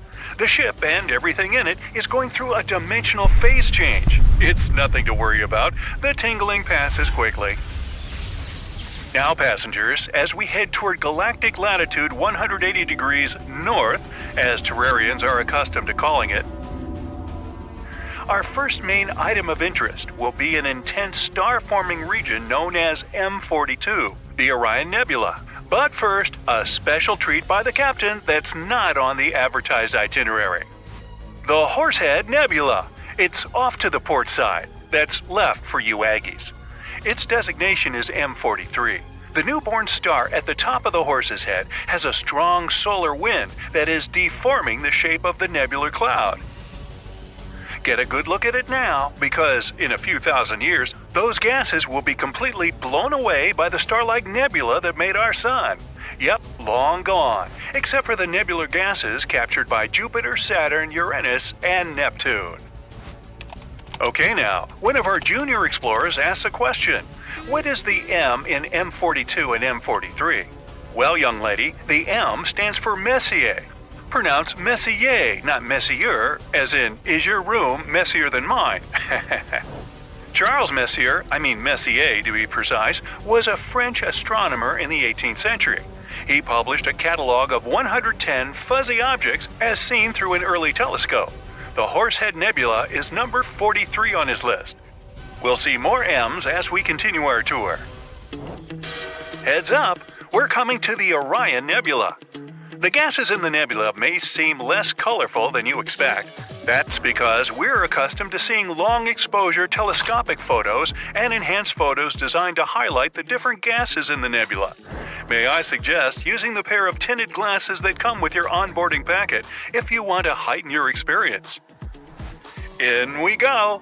Now, it's a good thing we are in hyperspace. As we approach the trapezium star cluster in the center, the bright star, Theta C, sends out a solar wind at 5 million miles an hour. It sculpts the whole cloud of gas and dust, creating shock waves that compress nearby stars. Theta C is a megastar, 200,000 times brighter than the Sun. It will go supernova in about 1 million years. I won't be around then. Oxygen, hydrogen, and sulfur glow in ionized states like a fluorescent light bulb. Oxygen blue, hydrogen red, some green and sulfur, and dust glow as yellow-orange. As we pull out of the Orion Nebula and rise high above the galactic plane, the spiral arms of the Milky Way are visible. Our sun, which you cannot distinguish from this height above the galaxy, is in the Orion spur that lies between the outer Perseus arm and the inner Sagittarius arm. Notice the center of the Milky Way contains a bright magnetic bar that plays an essential part in star formation. Over 70% of nearby galaxies include magnetic bars. It's a sign of a mature galaxy. only 20% of distant galaxies contain magnetic bars in their cores. Which reminds me, passengers, the juice bar is now open. Our H1 server will take your orders. Now, that's the Andromeda Galaxy far, far out to the port side. But may I call your attention to the many dwarf galaxies, over 40 of them, that populate our galactic neighborhood. We're heading to one now. The Large Magellanic Cloud, LMC to astronomers, is an irregular dwarf satellite galaxy of the Milky Way, containing about 30 billion stars with a dynamic star-forming region called the Tarantula Nebula, which we will be cruising through shortly.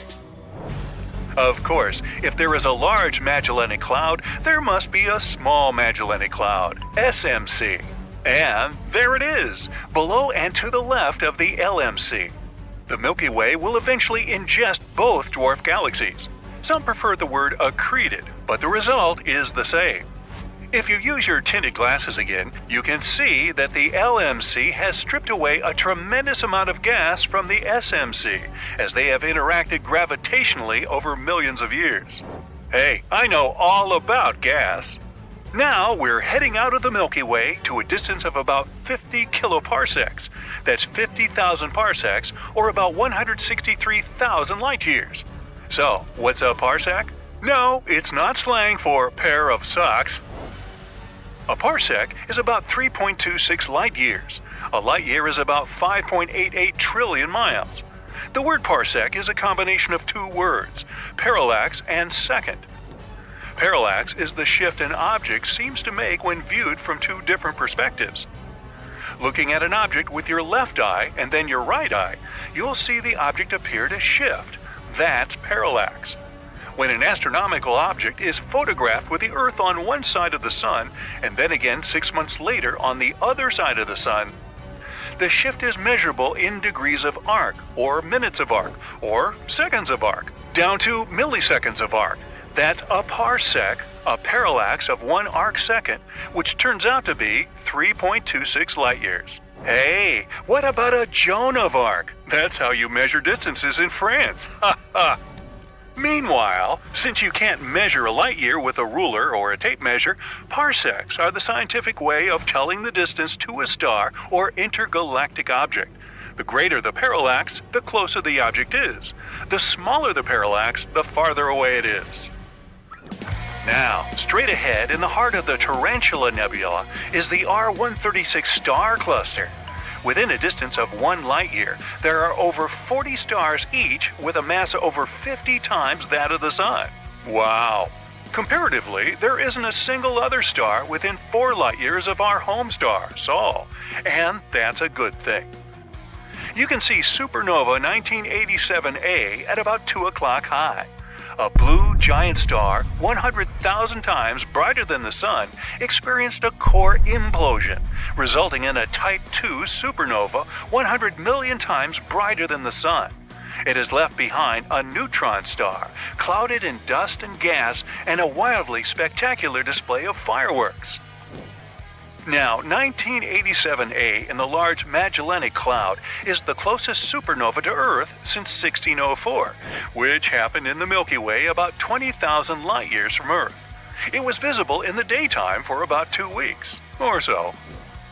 After 1987A went supernova because it was a blue giant star, speculation has increased that the blue giant star Rigel, the foot star of the constellation Orion, might go supernova in the not-too-distant future, or already has gone supernova.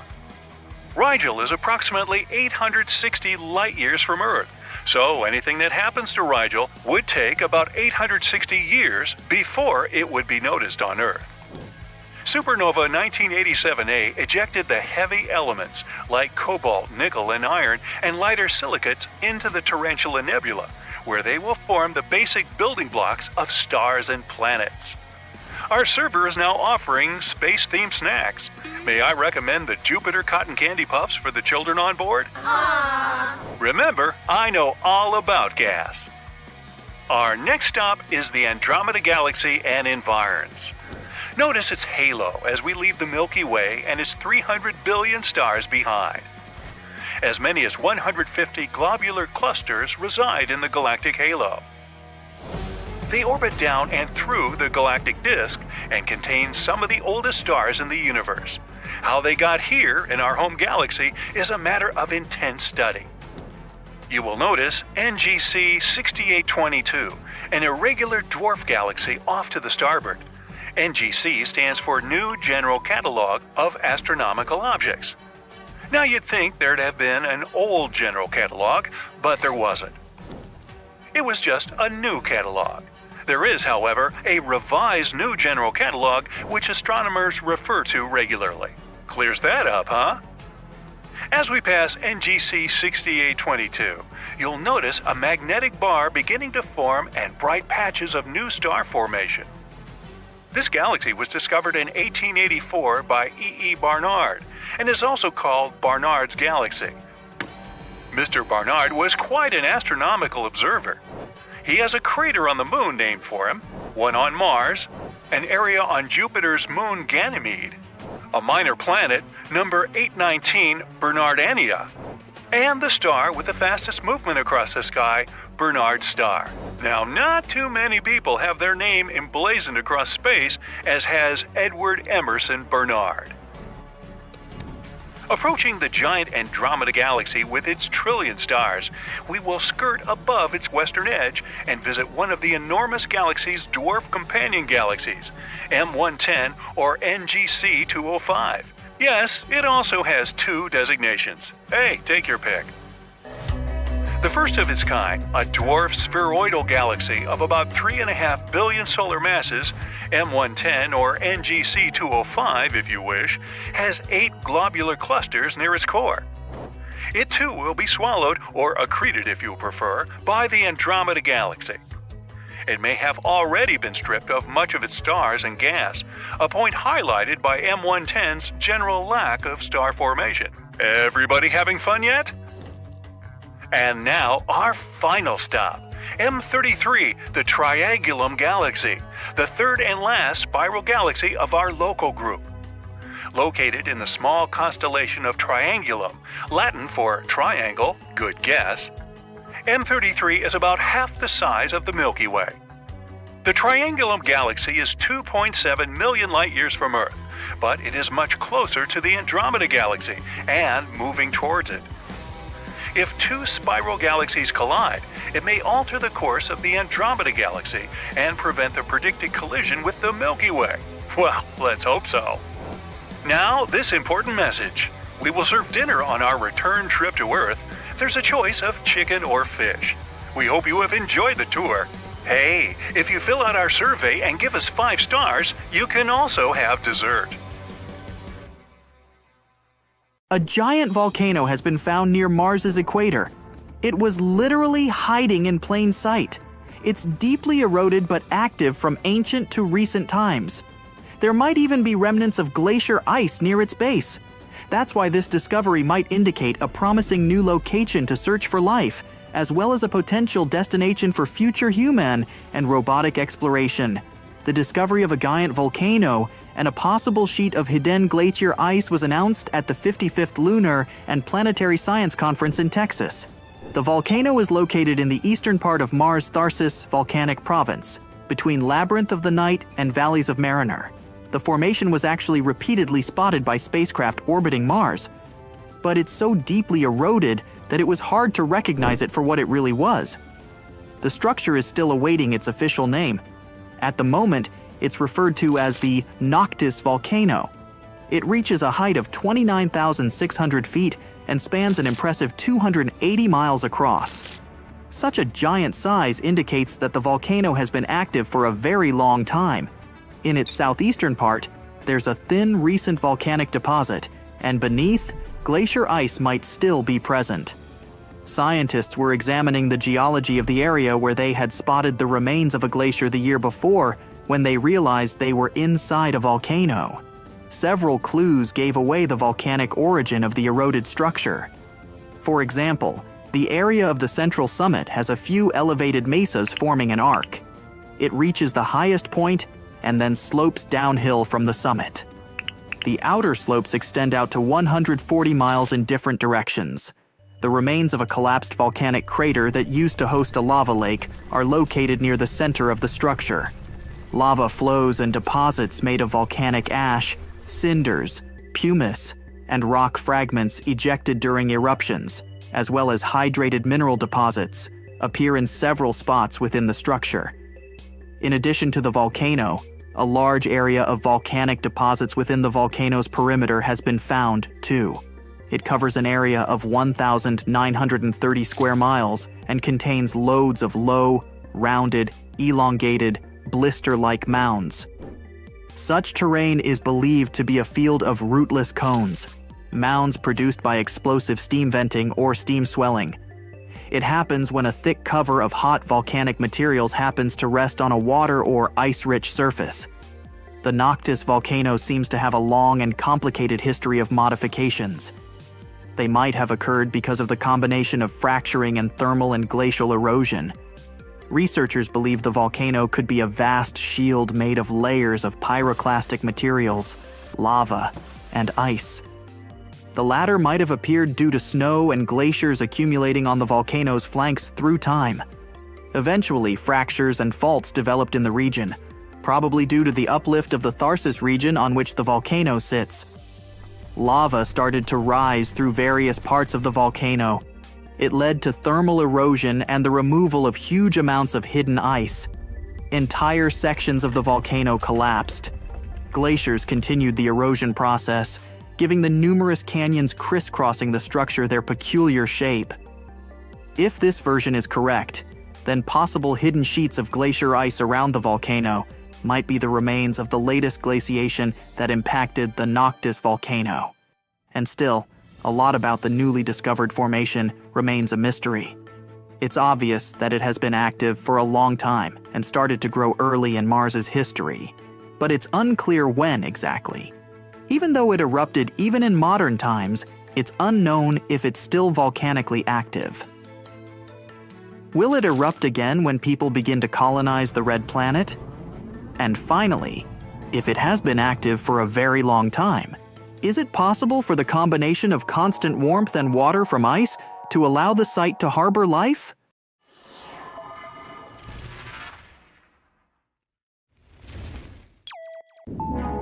Wow, you're zipping through space in a large ship as big as 3 New York City Central Parks. There's a lot of commotion going on. No, it's not some alien invading the spaceship. It's a very important day. The date is January 22nd, 2700. You've just been born outside of the Earth's atmosphere. Happy birthday! There's a medical team attending to everything. Futuristic gadgets help out with every aspect. And the view from the giant spherical glass ship is nothing but the incredible vastness of space. You can't even see Earth anymore. The spaceship is flying to a new destination millions of miles away. ETA on reaching that new host planet? Decades. Fast forward a bit. You're 25 years old, and this spaceship's the only home you've ever known. So far. You've learned all the ins and outs of the ship. You start your day in your dorm, which has all the essentials: a small compact bathroom, a mini kitchen, a bunk bed, and a magnificent view of the stars and planet outside the ship's reinforced glass. And you never need to worry about space radiation. The ship has an everlasting magnetic shield that reflects space radiation, so it doesn't seep its way onto the ship. Otherwise, there'd be big problems. The ship was designed to have artificial gravity. Astronauts normally lose 1 to 2% of their bone density every month they're up in space, since they're just floating around all the time. But now, I mean in the future, in deep space travel, they're able to solve this problem. You make your way out of your dorm and see a wave of fellow crew members making their way to work. They're all gliding through on their advanced mini hoverboards, and everyone's wearing different colors, a space-age uniform. Yours is blue, so you hop on your board and join the blue wave. You get to the underpass of the space transport and begin your work. As an engineer on board, your job is super important, maintaining the ship and keeping it running. But something's wrong. Numbers are flashing all over the panels, and the dreaded red light won't stop blinking. You alert your coworkers, but they don't know what's happening either. Quick, you keep checking the logs and all the complicated equations, but nothing adds up. Panic starts to spread throughout the ship. The hair on your arms is standing on end. You try to click on as many buttons and switches as you can. The buzzing keeps getting louder and louder. The light is flashing brighter. Some of your colleagues make a break for it, and you're all alone in the red room. Suddenly, finally, your supervisor rushes down to help. After a while, the two of you figure it out. Whew, that was close. You still have a lot to learn about managing the ship. Since your early years, you were assigned to work as an engineer. You were great at physics, chemistry, math, all those sciencey things. It's just another day in the office. But on this ship, you may make captain one day. After work, you get a call from your friends wanting to hang out. And when I say call, I mean a phoneless device that lets you communicate with anyone while seeing all their info through a hologram projection that only you can see. You can also use it to listen to old tunes from Earth. Pop music has now become classical music, and movies are now 3D projections of your own imagination. You make your way out of the underpass and go up to the Space Plaza. That's where everyone hangs out when they have time off.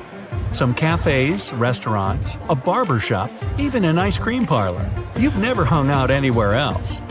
The space transport is essentially a small city which has all the important things society needs.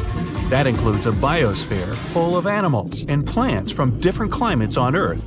Many tropical forests, many deserts, many rainforests, you name it. The biologists on board make sure to keep it all healthy so you feel like you're at home. Not that you've ever set foot on Earth. You enter the wild savanna and see some gazelles galloping around. A few wildebeest seem to be rummaging around, and a small pack of lions are on the prowl. In the jungle, you feel the humidity and the thick leaves and bushes all around. Some mountain gorillas are playing, and there are little tree frogs here and there. And lurking in the trees, making its way down for a sip of water, is a jaguar. Over in the dry desert, you see some roaming camels, a little rattlesnake slithering its way out of the heat, and some little scorpions crawling around in the sand. You learned a whole lot of biology these last 25 years. You know all about Earth, but you've never been there. Weird. After the tour of nature's habitats, you hear an announcement on the PA. It's the captain. The new planet is hours away, earlier than anticipated. Everyone assume positions for landing. Everyone on the ship rushes to their dormitories, except the key crew members needed to run the ship. You strap into your bunk bed that turns into a seat with fancy interstellar seatbelts. You look out your window and see a blue dot in the distance. It gets bigger and bigger, and it looks a whole lot like Earth, from far away at least. That didn't take all that long, only 25 years. Wonder what's going under the hood of that spaceship. You look back at your life in space, knowing this first part of it is coming to an end. It's kind of like living at the South Pole. At the bottom of the world lives a small community of scientists who work between winter and summer doing all kinds of research, from climate and geology to meteorology and astronomy. Their lives must be similar to living here in outer space. They have their own bunkers, scientific labs, and even recreational rooms for sports and music. The nature on the planet you're approaching is unlike anything on Earth. Tropical trees soaring higher than the highest skyscrapers. Oceans that are so wild, there are hurricanes that last for years, just roaming about. The pilot announces the landing. It's all good. Time to get to work. You unstrap yourself and head outside to see the new planet for yourself. Walking on land feels like arriving on a new planet. The humidity is thick and the wind is warm. The ship landed on the tropical side of the planet, where studies show is the best place to begin a brand new settlement. It's not going to be easy. Humans usually begin new settlements next to lakes and rivers. Think of the Mesopotamians, the ancient Egyptians, the Aztecs. The list is endless. They began as small settlements until they grew to be fully functioning mega-civilizations. By trading and exploring, they were able to advance their technology, learn new languages, and discover awesome cooking recipes. Hey, I could go for some pasta and sushi right about now. According to scientists, being born in space could alter the way humans look. Human heads could be bigger within thousands of generations. Who knows? There's no way to simulate it on Earth. We can even have different new skin colors, since we would need more melanin, that pigment stuff that protects us from sun radiation. Being closer to the sun or any hot burning mass of fire might mean we'd produce more or different kinds of melanin to protect us. We might turn dark brown, purple, gray, or even green. We'd have to wait a couple of million years to find out. And with no gravity, humans would have to get used to having a lower bone density, kind of like birds have. That means we'd probably be weaker than our old Earth human selves and have some slightly odd physical things going on. Gravity is essential for our balance, and mobility is one of the key factors for human survival. So, without gravity, we'd most likely have exoskeleton suits for walking and running, or taking out the trash. Now, nothing like this is going to happen for a very long time. They're still brainstorming how to bring someone into this world, or out of this world. Technically speaking, outer space is considered to be 62 miles above sea level from any continent on the world. Beyond that, endless possibilities. When astronomers started a project that was organized to create a detailed 3D map of our galaxy, they didn't expect to find anything surprising. But that's exactly what happened. Earlier in that year, Harvard scientist Dr. Anna Bonacca noticed a weird disturbance in our galaxy's stellar streams. A stellar stream is a line of stars that are moving together through galaxies. The stellar stream we're talking about is called GD1, and it's stretched in an impressive line across our sky. This stream used to be a cohesive line, stretched by the gravity of our galaxy. One day, Dr. Bonacca noticed a gap in it, and this gap had a strange, ragged edge. In fact, it looked like something terrifyingly huge recently plunged through the stellar stream. The sheer force of this object's gravity was so great that it managed to drag stars in its wake. The most shocking thing was that the telescopes simply failed to find the source of the damage. But then, what could this unseen bullet be? One theory suggests that the intruder is a stray star. But, according to Dr. Bonacca, the hole is way bigger than any existing star. It'd have to be 1,000,000 times more massive than our sun. Okay, so what if the hole in the Milky Way was torn by a supermassive black hole, like the one that dwells in the center of our galaxy? If these two black holes got too close, they wouldn't be able to escape each other's gravity. A collision might be inevitable. Then the stronger of the two holes would consume the weaker one, and one huge, super mighty black hole would appear. But people have yet to witness a collision of black holes. Plus, scientists can't predict the consequences of such a merge, even though they've simulated it on powerful computers. The only obvious fact is that it would produce incredible amounts of energy. Huge ripples would travel through the entire universe, bound to hit our planet eventually. Then again, two black holes in one galaxy might refuse to merge. Imagine this. A supermassive black hole hundreds of millions of times the mass of the Sun is spinning in the center of the Milky Way at a phenomenal speed. Another spinning black hole approaches ours.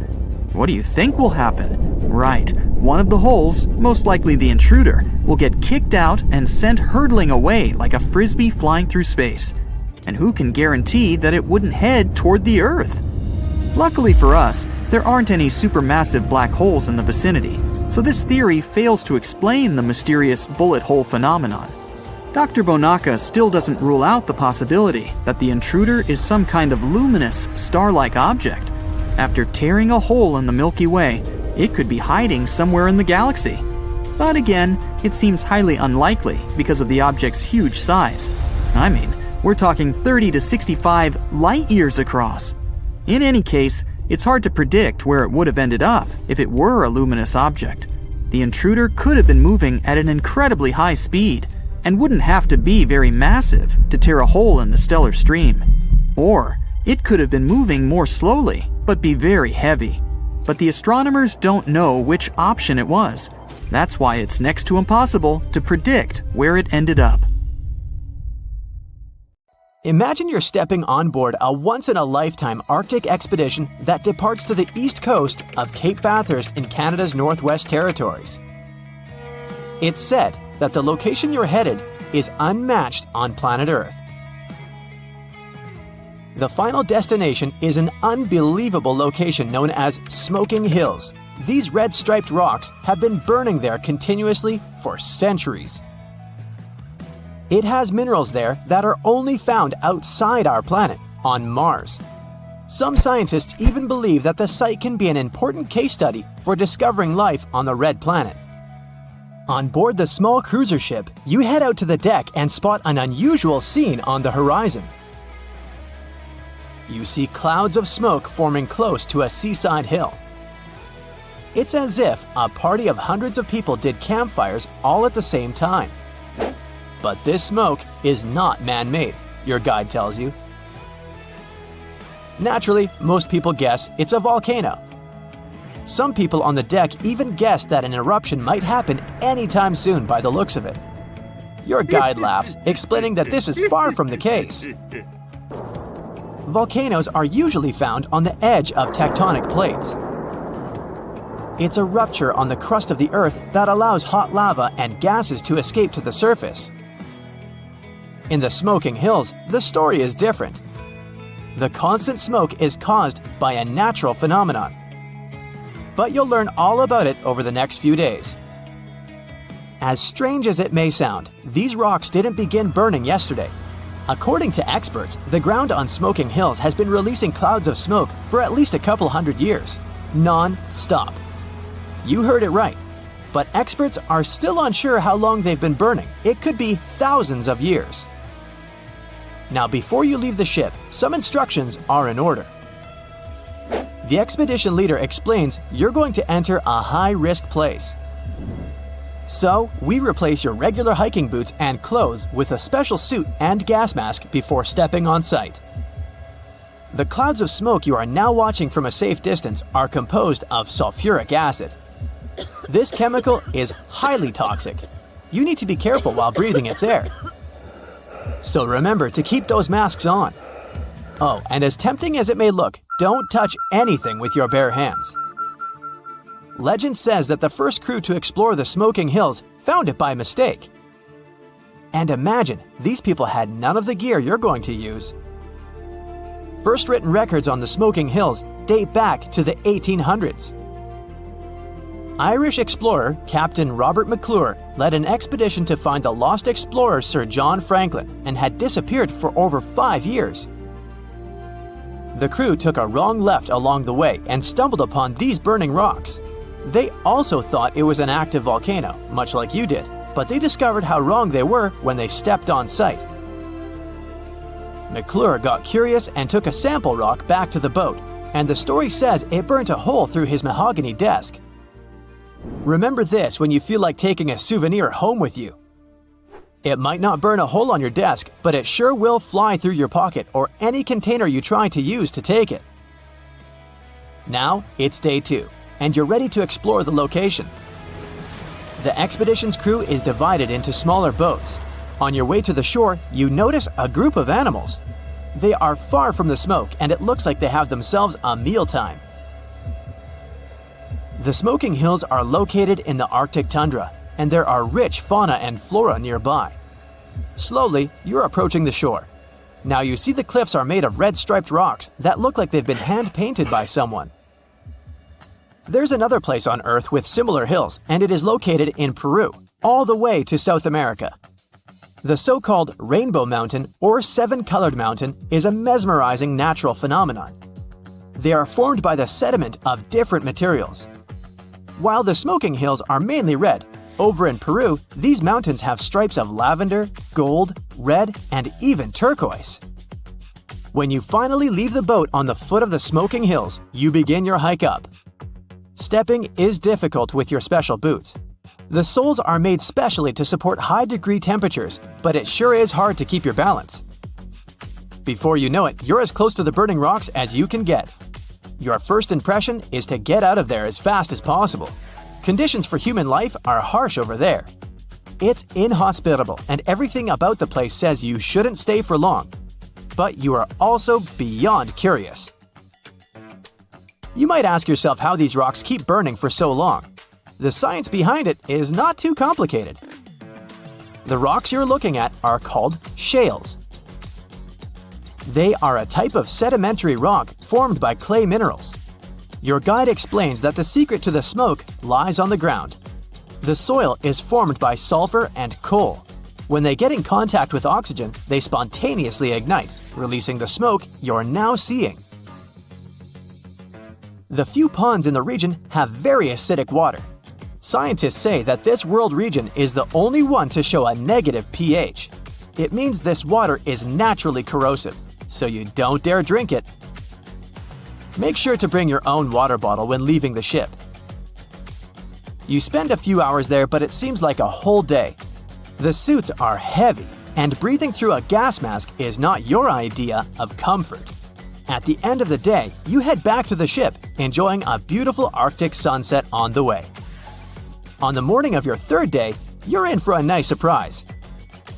You're not heading out again. Instead, you're going to take a trip to outer space. Metaphorically, of course. Your guide talks about the connection between the smoking hills and Mars. Looking for life on Mars has been a journey all on its own, but recently, scientists discovered the exciting presence of jarosite on the smoking hills. And guess what? Jarosite is an abundant mineral on Mars. Experts think that this may indicate that Mars did have running water at some point in the past, since jarosite needs groundwater to form. This huge discovery may take science many steps closer to a breakthrough. Has life really existed on other planets in the solar system? Mars has been on the map for scientific research for being the most likely planet to have developed life. The atmospheric temperature now is unbearable for above-ground life, but it was similar to Earth's at some point. The most important proof needed is to find the evidence of running water. Right now, as we speak, the Curiosity rover is out there looking for any piece of information that can hint at the existence of life on Mars, past or present. Just out of curiosity. Curiosity, the rover has been exploring the surface of Mars for over 3,566 days so far. If you do the math, it makes for 9 years and 279 days. And in case you're wondering, why are we so eager to find life on other planets? According to NASA, the research for life on other planets can help us explain a lot about our own history. Where we came from, and maybe even where we're headed. And who could have guessed that scientists could begin to find answers for that in the Arctic tundra? That's exciting, right? Now, it's day 4 aboard the ship, and the expedition is coming to an end. Time to head back to mainland Canada. You just visited one of the world's most inhospitable places with a lot of impressions. Now, it's time to tell us what you thought about the journey and what you learned along the way. Write it all down in the comments below. Hey, we landed on the moon. We sailed around the world. Romeo met Juliet.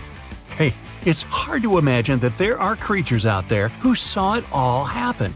Immortal animals. Well, almost. Glass sponges are weird little creatures that sit in one place for thousands of years. From their favorite spot under the sea, they witnessed the first Europeans crossing over to the Americas. They can live up to 15,000 years. And what's even cooler is that they can control their aging process, speed it up or slow it down. They have a glass-like exoskeleton for protection. Lobsters can grow back a limb if they lose it, and they're basically immortal.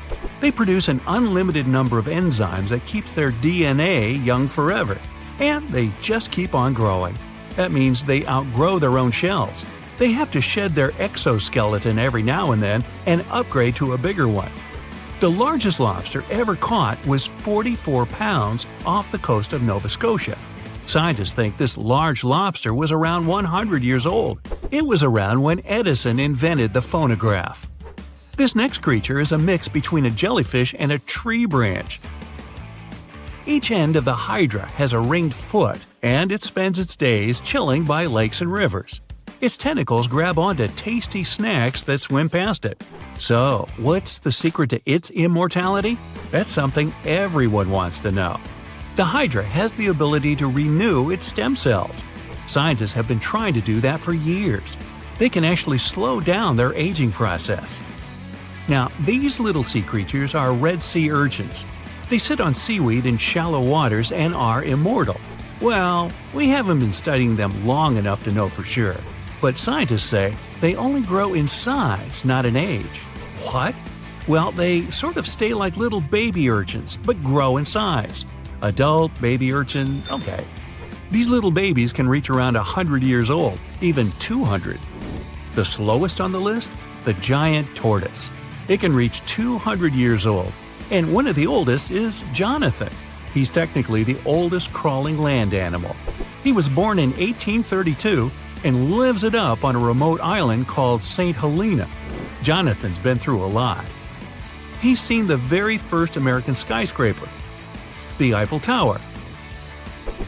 Oh yeah, he's also lived through every single World Series, starting when he was 71 years old. Now he can't see too well and he's lost his sense of smell, but he's still going strong. Back to the oceans and the Greenland shark. It's been known to be the longest living vertebrate and can live more than 400 years. Swimming around for that long in the deep, dark, cold ocean means these sharks are tough. They're able to withstand insane water pressure.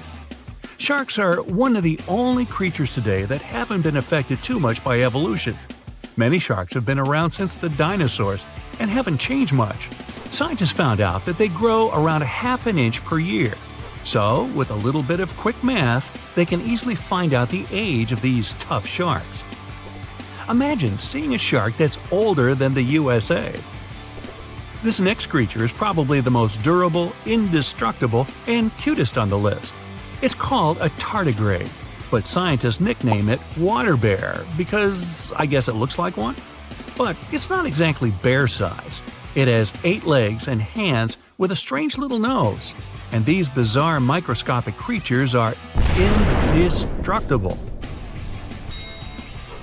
They're known to live in the most extreme places on the planet. They're fine with temperatures as high as 300 and as low as minus 330.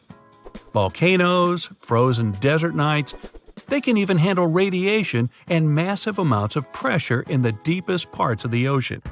They can even survive the vacuum in space. No tiny little spacesuit or anything. Yeah, that would be cute enough. So far, they've survived 10 days on the outside of a spaceship, but they could probably do longer. Tardigrades might be able to outlive humans if there's some sort of worldwide catastrophe. Microscopic organisms in charge of the planet. Wonder what that would look like. Whether it's all the volcanoes erupting at once, or another ice age, or even another pesky asteroid. Tardigrades probably wouldn't even notice.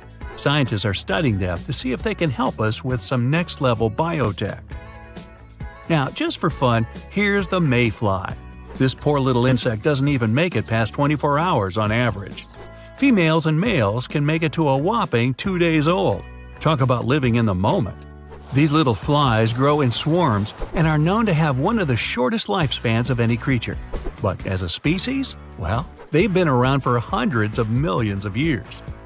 Jellyfish have discovered the fountain of youth, and surprise, surprise, it's been inside them all along.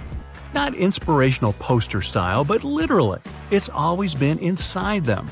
Jellyfish are able to reverse their aging process whenever they want. Imagine you're swimming along and then you think to yourself, gee, I kind of want to be 8 again. And poof, there you are. Who wouldn't want to go back to being 8? That's how jellyfish stay young and live stress-free. These brainless and boneless creatures can turn the clock back anytime they want, as long as no one bothers them. They're super chill, just floating in whatever direction the current takes them. Like, go with the flow? This creature looks like something right out of a sci-fi movie, and you could say it has sort of alien features. The giant weta outweighs a mouse and is considered one of the biggest insects out there. You find these big bugs in New Zealand. While jellyfish can reverse their aging process, some members of the weta family can come back to life. Talk about superpowers. If they get completely frozen, they start to make special proteins that stop their organs from getting ruined. After whatever amount of time they're frozen, they can be thawed out and brought back to life, like nothing ever happened. In fact, the giant weta has ears on its knees in its front legs. And because it can resurrect, it's also called the zombie bug. Planaria are flatworms that are unique. Apart from being practically immortal, they're the ultimate regeneration machines for lost body parts. If you take one of them and divide its body into 10 parts, you'll end up with 10 new planaria. You keep dividing them up, they'll keep multiplying, even though they're usually less than an inch long. Imagine if we could figure out how to do that. Would that be a way for us to live forever? Or would we end up with a totally crazy world with copies of everyone walking around? How about the world's fastest relay team, 4 identical Usain Bolts? Now, clams have been around for a really long time. Scientists have discovered that they can live up to 400 years old. These little shelled creatures are the ones that create those shiny little pearls everyone loves. A clam will go into action mode when a parasite gets inside. The clam tries to cover the parasite with a bunch of special chemicals, the same ones it uses to make the inside of its shell. That's when the magic starts to happen. When these chemicals harden up, they make a shiny, glossy pearl. The more chemicals, the bigger the pearl. Now, this long, slippery-looking creature lives deep in the caves of Europe. Olm can live up to be 100 years old. It spends its days hunting for little insects, snails, and crabs with its tiny front arms and wriggling snake-like body. Its skin is so pale that some locals even call it the human fish. Hey, wait a minute. The olm is almost blind, but it can still detect light. It just mostly does it through its skin. Like other blind animals, it has a supercharged sense of hearing and smell. It gets its distinct look from those little red gills around its neck. Dust storms on Mars can really go crazy. They hurtle through the red planet's southern hemisphere, especially during the summer. These storms can grow and encompass large areas of the planet, as happened in January 2022. Then, a dust storm covered almost twice the area of the United States. Could it be something like this that caused one of the robots we sent to Mars to go missing? The atmosphere and climate are harsh on Mars. It's mostly a desert with strong winds and average temperatures of minus 81 degrees Fahrenheit. It drops down to minus 220 at the poles during the winter. A lander needs to be specifically equipped and very sturdy to withstand such conditions. But researchers thought the Beagle 2 could handle the difficult trip to the red planet. June 3, 2003. A team of researchers got one of their pioneering robots they were about to send to space ready. It was a small and compact lander called the Beagle 2. Its mission was to touch down on Mars and search for what the world has been actively looking for decades now: life on the red planet. Now, the touchdown was due on December 25th, but the signal never came. The team tried to contact the spaceship, but at one point, they had to accept they wouldn't be able to reach it. Some thought the landing was too difficult and complex after all, so the lander crashed. But they couldn't find any technical errors. Others had a theory that the lander may have become entangled in its own parachute and fell down to the surface of Mars. Either way, the Beagle 2 was considered missing. Until 2015, when NASA took pictures of what could be the remains of the lost lander. They weren't just smashed debris, the components actually looked to be intact. The lander's remains were lying with its solar panels partially deployed around 3 miles away from the site where it was supposed to land. Apparently, the Beagle 2 managed to land successfully, but its radio antenna got blocked. That's why researchers couldn't control it from Earth or communicate with it.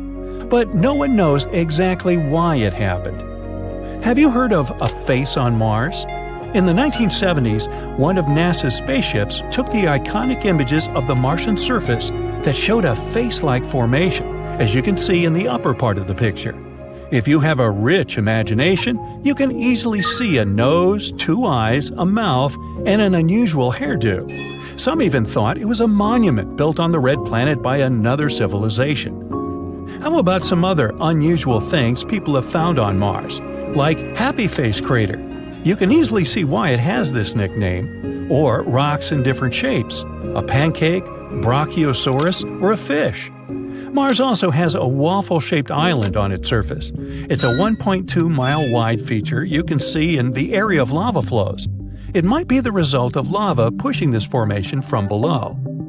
It seems astronomers have also got some images of blue dunes. It's a sea of stunning dark dunes that strong winds sculpted into long lines.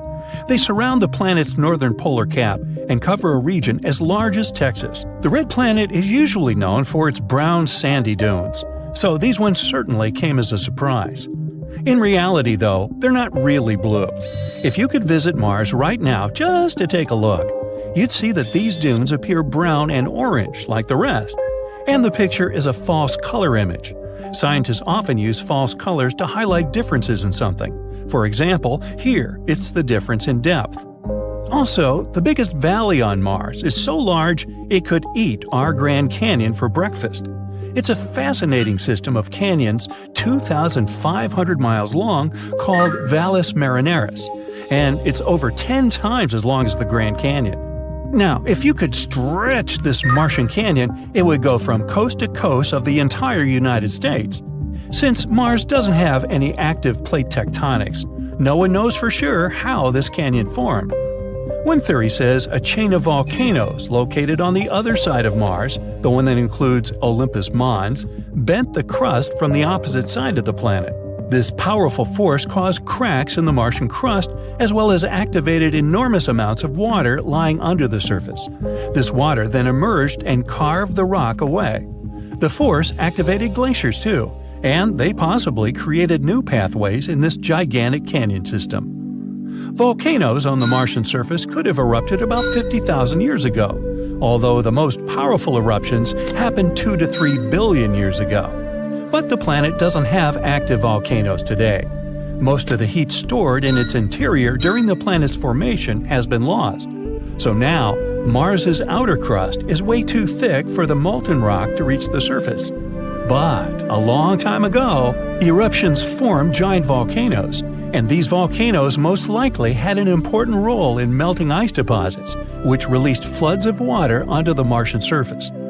Now, Mars has a thin atmosphere with a volume of gas, mostly carbon dioxide, less than 1% of Earth's.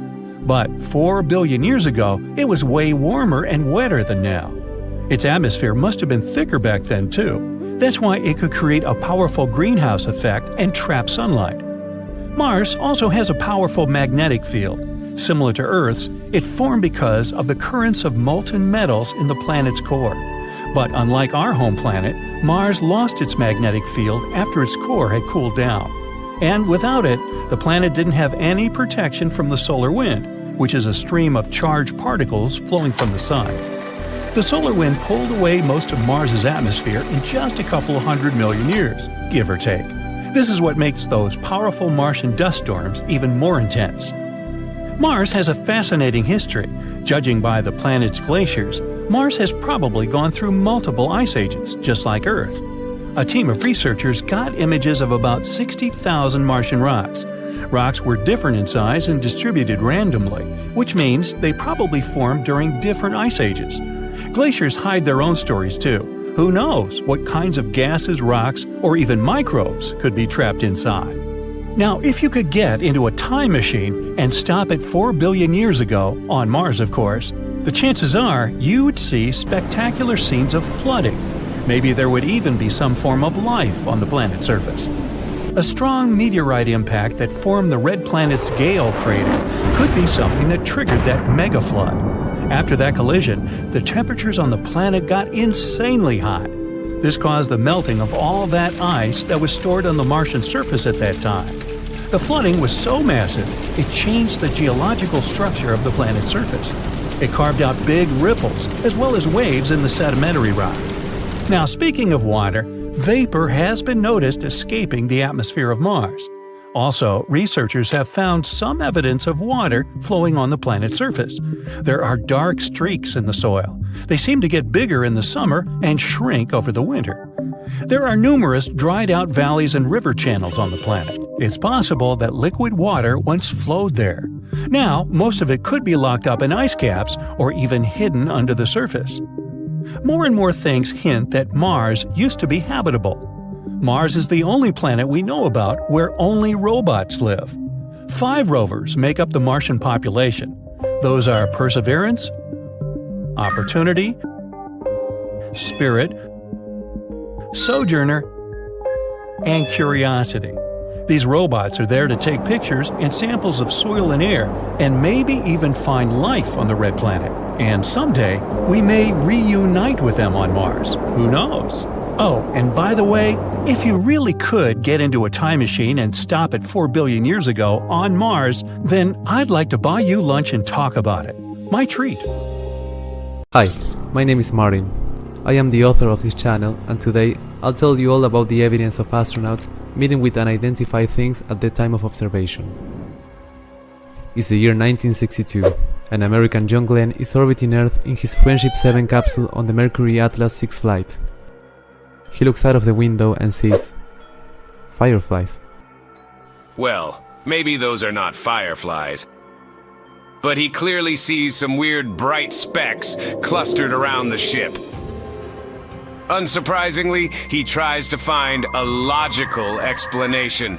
Can they be ice crystals from the spacecraft's hydrogen peroxide attitude control rockets? But Glenn is unable to correlate their appearance with the use of the rockets. The mystery remains unsolved. Only much later will we find out what those fireflies were. You see, spaceships tend to accumulate clouds of debris and contamination around themselves. And when Glenn's rockets sprayed jets of crystals, many of these crystals accumulated in the cloud. They reflected sunlight and interacted with other gases, looking like tiny sparkles. The case of the mysterious fireflies is now officially solved. But it isn't the darkest space tale. One of the most famous cases of seeing bizarre stuff in space comes from Apollo 11. That's when Neil Armstrong, Buzz Aldrin, and Michael Collins noticed a UFO pacing along with them during their flight to the moon. That's how the astronauts described this incident. We did watch a slow blinking light some substantial distance away from us. There was something out there, close enough to be observed. The period of uncertainty was rather brief. The astronauts and ground control soon identified the object. It was one of the 4 adapter panels that fit between the 3rd stage and the lunar module. These panels were ejected from the 3rd stage, and one of them continued along the same trajectory as the lunar module with the crew. While moving, it rotated and blinked when sunlight was reflected off its surface. Another famous and truly creepy picture hinting at the presence of alien life on the moon was taken by the crew of Apollo 16.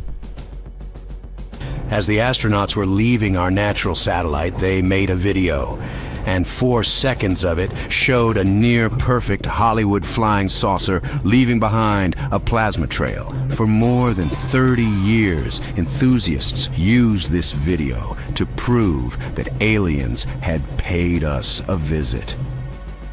But then, scientists decided to take the matter into their own hands. They realized that, when viewed from the window through which the video had been taken, the object in the film was actually consistent with a small floodlight sticking out from the side of the capsule on a boom. Look, from this angle, the floodlight looks exactly like a flying saucer. And the boom, indeed, looks like that plasma trail. And do you see this? Those are a couple of bolts on the boom. Another report that inspired UFO enthusiasts came from Gemini 7. Astronauts Frank Borman and Jim Lovell were making what was called a football maneuver. It was supposed to get them into a position where they would make recurring close approaches with their Titan II booster stage every orbit. But when they were performing this maneuver, Barman reported bogey at 10 o'clock high. We have several, looks like debris, up here, actual sighting. We also have the booster in sight. Yeah, have very, very many. Look like hundreds of little particles banked on the left out about 3 to 4 miles. It looks like a path to the vehicle at 90 degrees. They are past now. They were in polar orbit. Lovell claimed that the booster was in sight too, slowly tumbling along with the debris cloud. Does it mean that Bogman's bogey particles couldn't have been the booster or booster debris? After all, they were moving in a different direction. traveling along a different trajectory. Well, not necessarily. Later analysis showed that those particles were ice flakes from leftover fuel from the Titan II. As you see, astronauts often report seeing weird stuff out there, but NASA's reaction is often anticlimactic. Let's have a look at how they commented on the statements of an astronaut who claimed to have witnessed alien presence in space. NASA doesn't track UFOs. NASA is not involved in any sort of cover-up of alien life on this planet or anywhere else in the universe. We should also remember that unidentify doesn't necessarily mean positively identify as an alien spacecraft. There's a lot of objects in orbit, and a lot of stuff travels along every mission. So, we'll always have UFO reports as long as we have space programs.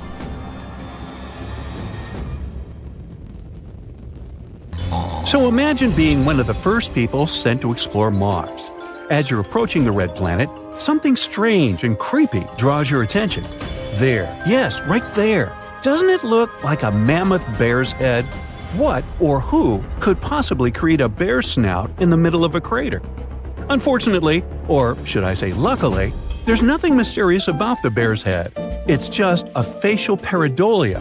That's a tendency to see facial features in everyday things. But speaking about the finding on Mars, should we rename the phenomenon into pareidolia? You could see that coming, couldn't you? Alright, check it out. You see a V-shaped hill that looks like a nose. Then there are two craters that look like eyes.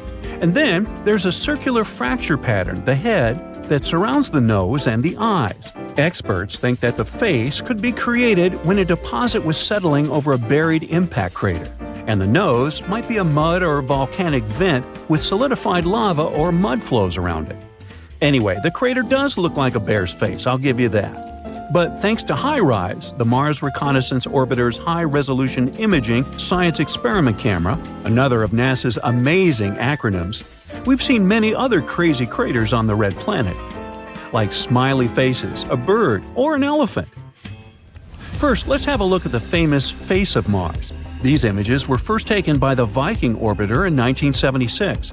At that time, the resolution was obviously quite poor, plus the lighting was slanted, which produced the result that shocked people in the 1970s, a face carved of rock staring back at Earth. Did it mean there was another civilization on Mars that had created this monument? Nah. Look at the photo of the same spot taken by the current Mars Reconnaissance Orbiter. The resolution is much, much better, and the face has miraculously turned into an ordinary hill. Or look at this teeny Bigfoot, whose image was captured in 2008. I say teeny because this creature is just a few inches tall, and when the photo was taken, Bigfoot was only several yards away from the camera. And here, one curious soul zoomed in on a small rock and spotted something that resembled a gorilla. That's how some people started to believe there were apes on Mars. Yeah, really. Let me show you some more examples of imaginary creatures and faces on the red planet. Most of them come from a series of images taken by the Themis camera. Currently, it's on board the Mars Odyssey spacecraft, which only needs 2 hours to orbit the red planet, carrying some important scientific instruments. Let me introduce my Happy Martian to you. This 2-mile-wide crater was photographed in 2008. The next crater chain looks like a wasp with its wispy wings of impact debris. The whole feature was probably created by a meteorite that fell at a very low angle and broke into pieces right before the impact. Now, do you see a woolly mammoth or an elephant here? Lava flows in one region on Mars left this image on its reddish soil. The region itself, called Elysium Planitia, is famous for the planet's youngest lava flows. For example, the one that looks like a mammoth most likely formed in the past 100 million years. Just yesterday. Now let's talk about love, or rather its symbol, the heart.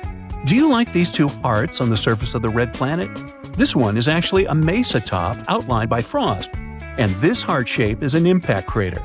The hit tore away dark surface material and exposed lighter soil underneath. Then some of the material probably flew downslope, creating the heart. And this dust-covered hummingbird, can you see its long beak and head? Scientists aren't sure how this shape was formed, but they think erosion and wind played a part in its creation.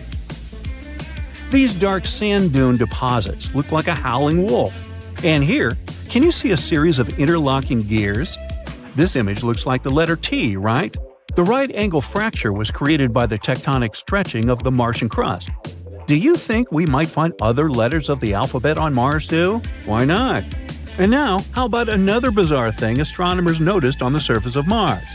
Is that a door to someone's house? It was NASA's Curiosity rover that sent this image to Earth. It became viral because this formation over here, see, looks like a door. Unfortunately, scientists, due to their rational minds, were quick to disappoint us. They claimed that it was just a natural part of the Martian landscape. There were several clues that made them think it wasn't a real door. For example, the opening is tiny, a mere 3 feet high. They're sure that what looks like a door is actually an opening in a rock created by natural forces, like winds and erosion. If you look at the rock closely, you may notice strata. Those are layers of silt that stand out because they're harder than the surrounding material. These strata dip here on the left and a bit higher on the right. They likely appeared around 4 billion years ago in a river or a wind-blown dune. Since the strata became visible, powerful Martian winds have eroded them even more. And look at this. See those cracks? That's how rocks weather on the red planet. This small cave probably formed when several fractures crossed the strata. A pretty large boulder might have fallen out under its own weight, and this created the door-shaped opening.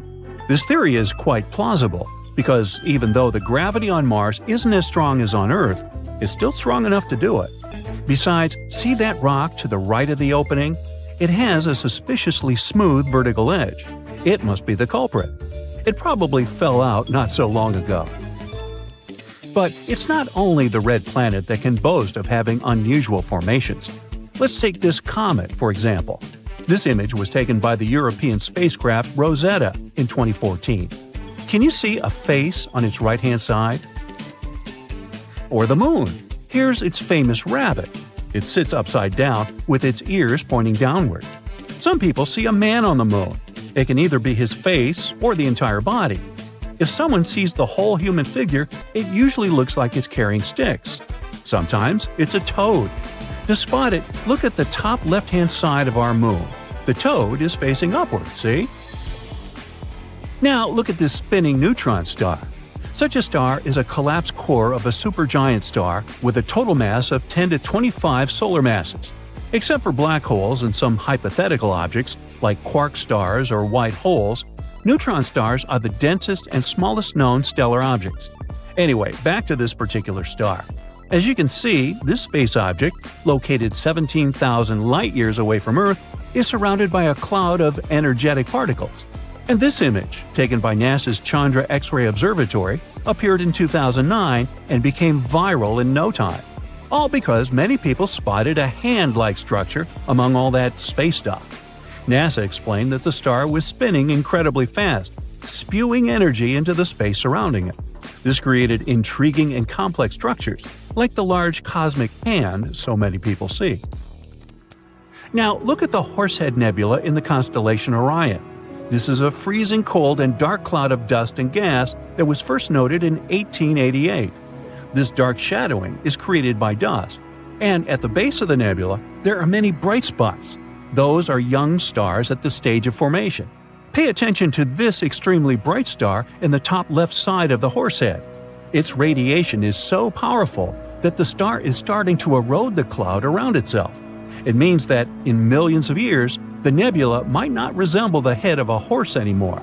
Well, I won't be around then. The European Southern Observatory Very Large Telescope has captured an image in which we can see the collision of 3 different galaxies. We can even observe the effect they have on each other. But the coolest thing is that, while colliding, they created a recognizable shape. Because doesn't it look like a giant space hummingbird? Ah, space. The final frontier. It's a vast and mysterious expanse that has fascinated us for centuries. But as much as we've learned about it, there are still plenty of things that we've been lied to about when it comes to space. Let's take a look at some of the biggest lies we've been told about this topic. First off, we have the idea that space is just this pristine, untouched wilderness. But that's not exactly true. We've been littering space with our debris for decades. Everything from old satellites to rocket parts. In fact, there are over 20,000 pieces of debris orbiting Earth right now, and they're causing all sorts of problems for future space missions. So if you're planning on visiting space anytime soon, watch where you go. You never know what kind of garbage might be floating around. Did you know that the sun is not actually yellow? It's green. Well, kind of. You see, scientists measure the temperature of a star by the color spectrum it emits. Cooler stars appear red, while the hottest of stars look blue. Our sun emits most of its energy at a wavelength that's close to green. But because it emits other wavelengths too, all these colors mix together, and your eyes see this vibrant mixture as white. From Earth, however, the sun looks yellow because our atmosphere is really good at scattering blue light. If our star was actually yellow, Earth would become a frozen rock, and we'd all be polar bears. Plus, the sun isn't on fire for real. It's a big ball of gas, mostly made of hydrogen and helium, and it works more like a gigantic nuclear reactor, constantly fusing hydrogen atoms to create helium inside its core. This process releases enormous amounts of energy. That's why the sun is so hot. Oh, and speaking of setting things on fire, explosions in space aren't real. Sorry, Star Wars fans, a spaceship can't go down in a violent blast because there is no air out there in space. No air means no oxygen, and no oxygen means no fire. Now, you might also think that there are too many stars in the night sky for you to count, but in fact, you can do that. According to the Yale Bright Star Catalog, there are 9,110 stars that you can see from Earth with the unaided eye. So, technically, you can count them, but I wouldn't be surprised if you lost count. And if you're worried about flying through an asteroid belt, don't be. Although it does have trillions of space rocks that range in size from space dust to a quarter of the size of the Moon, they're very spread out. The asteroid belt between Mars and Jupiter is 140 million miles across, which is 1.5 times the distance between Earth and the Sun. This spreads space rocks thousands of miles apart, making it almost impossible for a spacecraft to collide with one. You'll instantly freeze in space without a suit. Nope, you won't turn into a popsicle right away. It's going to take a bit longer than that because heat and cold don't really move very quickly in the vacuum of space. But unfortunately for you, there's a bigger problem at hand. You won't be able to breathe. After just 15 seconds, your brain won't be getting enough oxygen from your blood, and you'll pass out. And then after just 2 minutes, it's curtains for the rest of your organs. So, in short, if you find yourself playing astronaut without a spacesuit, it's game over pretty quickly. Did you know that space doesn't have any temperature at all? That's because the temperature is defined by the speed at which particles move and the amount of energy they have. In the true vacuum of space, there are no particles to move around, making it temperatureless. Of course, some parts of space are really hot, like areas around stars. But the further away you get from stars, the more spread out particles are, making those areas of space pretty chilly. Number 9 is our planet's shape. No, it's not flat, but it's not a perfect sphere either. Yeah, it bulges at the equator because of our planet's wild spin. It's like Earth is doing its own little dance. And because of this bulging, launching spaceships from the equator is much easier than from the poles. Now, when it comes to sound in space, it's a bit of a tricky situation. You might think that no one can hear you scream, but that's not entirely accurate. The thing is, sound needs something to travel through, like air or water. In space, things are super spread out, so all those epic space battles and galactic explosions would be completely silent. Yet there are some places in space with enough particles for sound to travel through. For example, you can hear the black hole at the center of the Perseus galaxy cluster. Another myth is about zero gravity. That's not a thing. There's still some gravity hanging around the International Space Station, about 90% of what we feel on good old Earth. But astronauts get to float around because they're basically free-falling around the planet.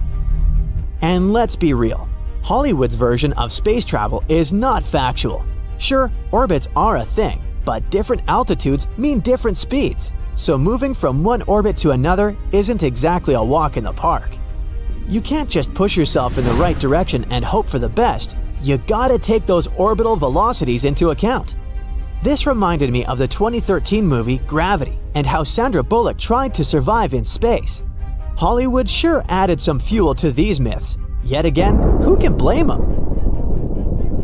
Back in 1976, NASA's Viking 1 spacecraft snapped a photo of a curious rock formation on Mars that looked suspiciously like a face. Some folks out there claimed that it must have been proof of extraterrestrial life on the red planet, but NASA had a different take. According to the space agency, the face was nothing more than a bunch of rocks piled up in such a way that the shadows they cast created an illusion of facial features. It turns out it was just a regular hill that got a little too much credit for being photogenic. The solar system stays in place. Lie! It's zooming through space at a speed of 140 miles per second, which means that it's whizzing through the cosmos faster than a cheetah chasing its prey. It takes us 230 million years for the solar system to complete a full orbit around the Milky Way. It's a good thing it isn't getting a speeding ticket, because that would be one astronomical fine. Eh? Without the sun, planets would be pretty chilly. We're talking about temperatures as low as -455 degrees Fahrenheit. Brr. But with the sun around, the planets get to enjoy much more livable temperatures. Of course, not all planets are created equal. Mercury, for example, is the closest to the sun. Venus, on the other hand, is farther away, but somehow manages to be even hotter than Mercury. The distance from the sun isn't the only factor that affects a planet's temperature. Other things like the planet's size and reflectivity also come into play. So Mercury being the hottest planet in our solar system is a false proposition. No, just because it's the closest one to the sun doesn't mean it's the hottest. Even though we've been deceived in some ways, that doesn't make space any less amazing. It's still a vast, beautiful, and utterly fascinating part of our universe. And there's still so much we have yet to discover. Who knows? Maybe one day we'll really discover little green people out there. Or maybe we'll find out something even more incredible. Until then, we'll just have to keep dreaming and exploring. There, you got 14 things on our list. Do you have any other space myths to debunk? You get the last instructions from the team and get into your spaceship. It's the first spacecraft made on Earth that can move at a speed close to the speed of light. Your task is to visit the most unusual and terrifying places in space and send scientists detailed information about them. And so, your journey begins. Your spacecraft is accelerating, and you dash past the moon. In the distance, you see a small reddish planet. It's Mars. And look at that spectacular giant surrounded by a set of rings. That's Saturn. You wish you could have more time to explore this gas giant, but you have to hurry. You pass by beautiful stars. Some of them are luminous, others have a reddish hue, and some seem to be dimming. That's Sirius, the brightest star in the night sky on Earth. It's about 8.6 light years away from us, but you're traveling fast, and soon you see Polaris, aka the North Star, which is way further, 431 light years away. Sometimes you manage to spot tiny dots circling these stars. Those are planets. And then, suddenly, you see nothing. At first, you're horrified. Something has gone wrong, and you've accidentally entered a black hole? Has your equipment malfunctioned? Because it seems that at a distance of 700 million light years away from Earth, there's a hole. A blank void with no galaxies, stars, planets, or asteroids. You can't see anything. The void is a roughly spherical region of about 330 million light-years across. Our home Milky Way galaxy could fit in there billions of times over. And then it dawns on you. What you're looking at is the mysterious Boötes void. It lies about 700 million light-years away from Earth in the constellation of Boötes, the herdsman driving the plow around the North Pole. At first, this void was called the Great Nothing, but later it was given its current name. Now we know that galaxies look like a giant web. Most of them are parts of long structures called filaments. Those wind through the cosmos, and when they meet, they form regions with a high concentration of galaxies. These regions are what we know as galaxy clusters, but between these clusters and threads, there are ginormous empty voids that hardly contain any galaxies. Such voids actually make up almost 80% of the observable universe, and most of them are huge, from 30 to 300 million light-years wide. The Boötes void is one of the most massive ones. It's even earned the title of supervoid. Astronomers think it might be the result of a few smaller voids merging together. But what could have caused such giant empty areas to appear in the first place? The reason might lie in the origin of the universe. In its early days, all the matter in the universe was packed together quite tightly. Astronomers even think it was something like a uniform soup. But pretty soon, random quantum fluctuations started distributing this matter. Some areas became denser. As a result, their gravitational pull became stronger, and they began stealing matter from less dense regions. This made such areas even denser, and they kept attracting more and more matter. At the same time, smaller clumps of matter started drifting further away from the center, forming galaxies. After staring at nothingness for some time, you decide to explore other space objects and start the engine of your spacecraft again. There's one kind of space formation you've been looking forward to seeing: nebulas. Those are gigantic clouds of gas and dust. With time, gravity starts to pull these clumps of dust and gas together. They grow larger and larger, and their gravity gets more powerful. Sounds familiar, doesn't it? One day, this mass becomes so big that it collapses under its own gravity and forms new stars. So, you decide to visit some of the most beautiful nebulas out there. And you start with the Butterfly Nebula. This butterfly's wingspan is more than 3 light-years. And the structure inside the nebula is one of the most complicated ever observed. The central star, a white dwarf, is heated to an incredible 450,000 degrees Fahrenheit.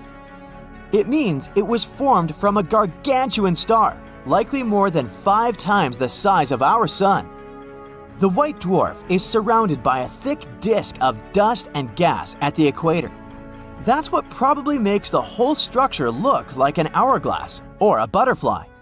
The next place you decide to visit is the Eskimo Nebula, 5,000 light-years away from Earth in the constellation of Gemini. It was discovered more than 200 years ago and got its name for a reason. Its double shell formation looks like a person's face hidden in a padded hood of a winter jacket. But in reality, this parka is a disk of material with a ring of comet-shaped objects. And the tails of these objects stream away from the star at the center of the Eskimo Nebula. The bizarre orange streaks in the outer part of the cloud stretch light-years away in all directions. As for the Eskimo's face, even though it resembles a ball of twine, in reality, it's a bubble of material blown into space by the wind of high-speed material produced by the central star. Your next destination is the Ring Nebula. At first sight, it's a giant cloud of dust and gas surrounding an old, almost extinguished star, which does look like a ring. But astronomers say the nebula isn't a bagel, it's a jelly-filled donut. The deep space colorful object more than 2,000 light-years away from Earth is actually a ring that wraps around a blue, ball-shaped structure. Each end of the structure sticks out of the ring's opposite sides. Now you can head to a place called the Pillars of Creation. You find it more than 7,000 light-years away from Earth in the Eagle Nebula. That's a young cluster of stars just 5.5 million years old, space babies. Once, the Hubble Space Telescope managed to take an image of several dark silhouettes near the nebula's center. And now you can see them with your own eyes. Those are the so-called pillars of creation, an active star-forming region. And since you've already visited a star-forming region, why don't you drop by a living fossil galaxy? For example, DG-SAT-1. It's as big as the Milky Way, but it's nearly invisible because its stars are spread out incredibly thinly. But what makes the galaxy so unique is that it's sitting all alone, unlike other galaxies of this kind, which are usually found in clusters. It can mean that DG-SAT-1 was formed in a different era, probably a mere 1 billion years after the Big Bang. If it's true, the galaxy is a real living fossil. The next stop on your space sightseeing tour is the Black Widow Pulsar. Just like its spider namesake, this rotating neutron star is munching on its partner, a lightweight brown dwarf star. The more material the pulsar consumes, the more slowly it spins. The energy the neutron star is losing in the process causes the companion star to dwindle. Oh, look at this! That's a stellar nursery in the constellation of Centaurus. But even though this place might be called nursery, it's anything but peaceful or safe. This region, made up of hydrogen and newborn stars, is located in a nebula in the constellation of Centaurus, around 6,500 light-years away from Earth. The intense energy these baby stars emit makes hydrogen clouds glow ominous red. This energy is so powerful that it's eating away dark clouds of dust, and they're disappearing like lumps of butter on a hot frying pan. You're continuing your journey when you see something absolutely amazing, a cloud of water floating in space. To be more precise, it's a cloud of water vapor surrounding a supermassive black hole 12 billion light-years away from Earth. The cloud contains 140 trillion times the entire volume of water on our planet. Astronomers believe this water cloud appeared just 1.6 billion years later than the universe itself. Attention, attention! Something very exciting is going on Saturn. It's called a spoke season. And no, the planet isn't turning into a giant gaseous wheel. Let me tell you more about this phenomenon. Each year, NASA's Hubble Space Telescope devotes some of its time to observing Saturn, a gas giant, like me, the second largest planet in the solar system. And this space body always has something new to surprise us with. For example, look at one of the latest images of the gas giant. See those smudgy spokes? They mean that Saturn's spoke season is starting. Like our planet, Saturn is tilted on its axis. That's why it has 4 seasons. But since the orbit of the gas giant is much larger, each of these seasons lasts about 7 Earth years. Keep this in mind, it's important. Now, the next thing we need to talk about to understand the concept of the unique spoke season on Saturn is the equinox. On Earth, it's the moment when the sun is exactly above the equator of the planet, and day and night are of the same length. But on Saturn, it's something a bit different. An equinox occurs when Saturn's rings are tilted edge-on to the sun. And even though equinoxes on Saturn happen every spring and fall, just like on our planet, they actually occur very seldom, roughly once in 15 Earth years. That's why astronomers are so excited about this event. Now look, there are 2 smudgy spokes in this ring. It's called Ring B on the left of the picture. They resemble the spokes on a bicycle. The shading and shape of spokes vary. They may seem dark or light, it depends on the angle and illumination. Sometimes they might look like blobs instead of something with a classical radial spoke shape. They also don't last long, but more and more will start to appear the closer we're to May 6, 2025. That's when the autumnal equinox on Saturn will occur. But what causes the spokes?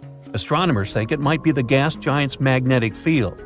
When a planetary magnetic field interacts with the solar wind, it creates an electrically charged environment.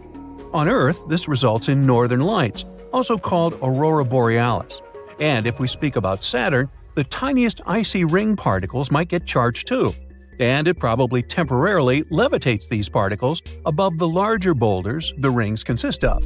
For the first time, the spokes in Saturn's rings were spotted by NASA's Voyager mission. It happened in the early 1980s. At the time, we didn't know that these spokes were a seasonal phenomenon. Voyager 2 just passed by the planet and then sped on. To figure out what these spokes were and how they functioned, astronomers needed a space telescope that could observe Saturn's rings from afar, like Hubble. The latest equinox on Saturn occurred in 2009. At that time, NASA's Cassini space probe was traveling around the gas giant. It sent many amazing images back to Earth. They quickly proved that the spokes weren't caused by gravitational interactions with Saturn or the influence of the gas giant's moons or small moonlets, which make up the planet's rings. It was the year 2005 when Cassini confirmed that the spokes were related to Saturn's magnetic field. That mission was finished in 2017. Now Hubble keeps its long-term monitoring of the changes on and around Saturn.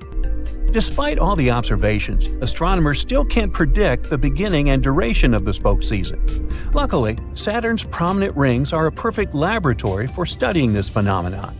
Because even though other gas giants in the solar system also have rings, those are not so visible, and scientists don't know whether spokes occur on those planets. But these spokes aren't the only exciting space phenomenon. Our solar system is a fascinating place. That's why. If you were standing at the Martian equator barefoot, your feet wouldn't get cold. The temperature there would feel like on a sunny spring day on Earth. But you'd have to wear a hat. At the height of your head, it would be freezing cold. Now Venus spins backward compared to most other planets in the solar system and the Sun itself. One of the explanations astronomers have come up with is a collision with some solid object, for example an asteroid, that happened in the past. Jupiter's moon Io has hundreds of volcanoes, which makes the satellite the most volcanically active object in the solar system.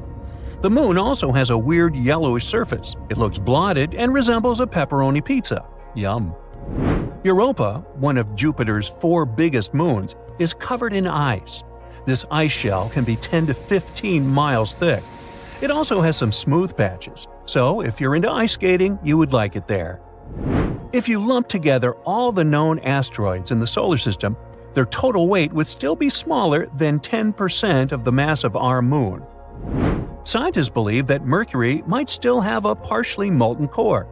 It could explain why Mercury has a magnetic field, even if it's just 1% as strong as Earth's. Mercury's core takes up around 42% of the planet's volume. Mercury also has wrinkles. When its iron core was cooling, the planet's crust contracted. It made the surface of the planet uneven. These wrinkles are called lobate scarps. The biggest of these scarps can be hundreds of miles long and up to a mile high. Uranus is the only planet in the solar system to rotate on its side. The reason might be an ancient mega-powerful collision with an Earth-sized object, but so far it's just a theory. Mars might get a set of rings of its own in the next 70 million years. Its largest moon, called Phobos, is orbiting closer and closer to the planet. One day, it's likely to get broken apart by the gravitational pull of the red planet and turn into a ring that can last for millions of years. I won't be around then, so I'll just take their word for it. Scientists think that the moon's surface has more craters than Earth's because it doesn't have so much natural activity going on. Winds, rains, earthquakes, and erosion keep altering the surface of our planet, but the moon has almost no weather to change its appearance. Saturn is the most flattened planet in the solar system.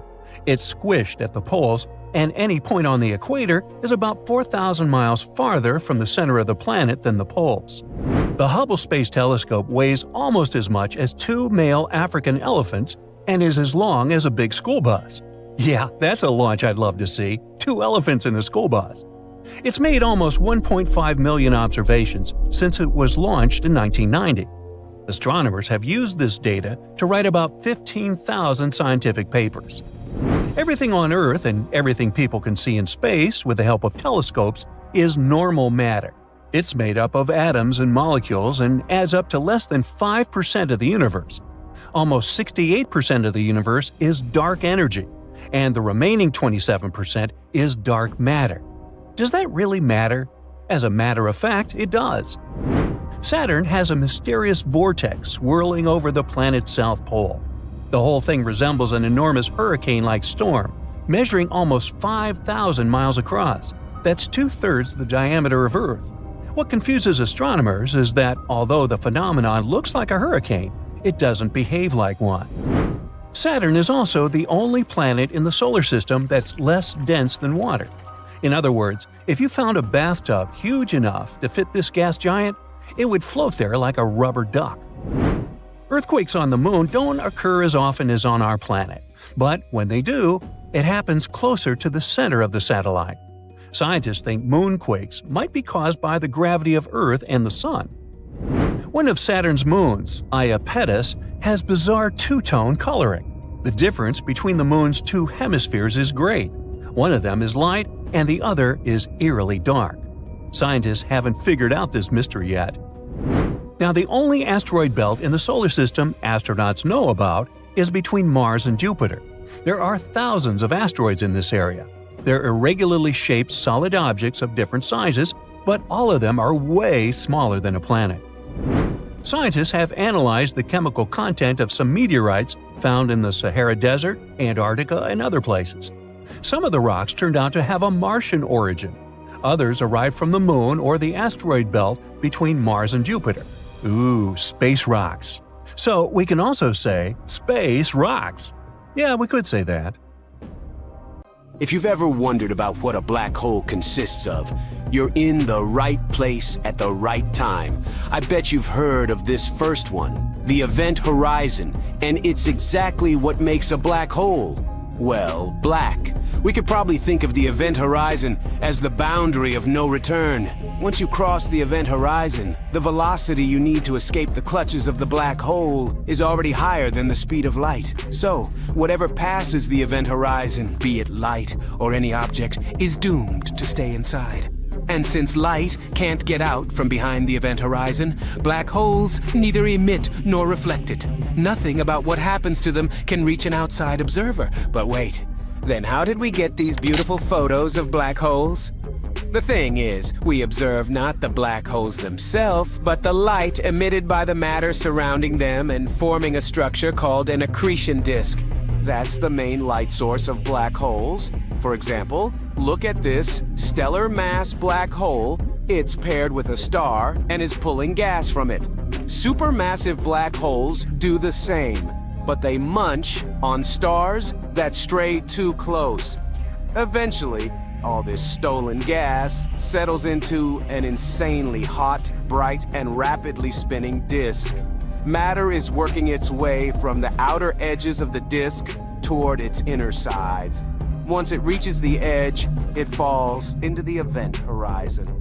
If you looked at an accretion disk from up close, you'd see that it has a rather funny shape when viewed from some angles. That's because the gravitational field of the black hole warps space-time, the very fabric of the universe, and light travels along curved lines. The clever word for this process is gravitational lensing. The light that comes from the top of the accretion disk behind the black hole seems to form a hump above it. You can notice it in this image, see? And the light from beneath the far side of the disk creates another hump below as it takes a different path. But the coolest thing, if you looked at the disk exactly face on, you wouldn't notice any humps whatsoever. Then we've got the event horizon shadow. This is a dark zone which is around twice as big as the black hole's actual surface. The shadow is created by the combination of two effects. First, the event horizon captures all the light passing through it, and second, the curved space-time around the event horizon causes light to be redirected through gravitational lensing. Let's move on to the next part of the black hole, and it's a photon sphere. Do you see these thin rings of light that appear at the edge of the black hole shadow? They're actually numerous, highly distorted images of the accretion disk. Here, light from the disk orbits the black hole multiple times before escaping. The closer to the black hole, the thinner and fainter the rings are. There's also another visual phenomenon known as Doppler beaming. From most angles, one side of the accretion disk always looks brighter than the other. That's because near the black hole, the disk spins so fast that light streaming from the part of it spinning toward us becomes bluer and brighter, while light from the side of the disk rotating away from us becomes redder and dimmer. Next, you've probably heard that our sun has something known as the corona. Well, the black hole has one too, and it's one of the most extreme environments in the universe. Some scientists claim that powerful magnetic fields threading the inner accretion disk extend out and create a turbulent billion-degree cloud. Particles in the corona hypothetically orbit the black hole at speeds approaching the speed of light. Some experts believe that the corona might be a source of ultra-high energy X-rays, but we still don't know much about them. Plus, these coronas themselves can appear and disappear, following some patterns only they are aware of, which makes them even more mysterious. And finally, according to the theory of general relativity, the center of the black hole contains a point where matter is crushed to infinite density. This point is the final destination of anything falling into the event horizon, and it's called singularity. At the moment, astronomers aren't sure whether it's a physical structure or a purely mathematical one. You're one of over 8 billion people alive on Earth. Let's zoom out. Our planet is just one of 8 planets in our solar system. In the galaxy, our neighborhood is just one of almost 4,000.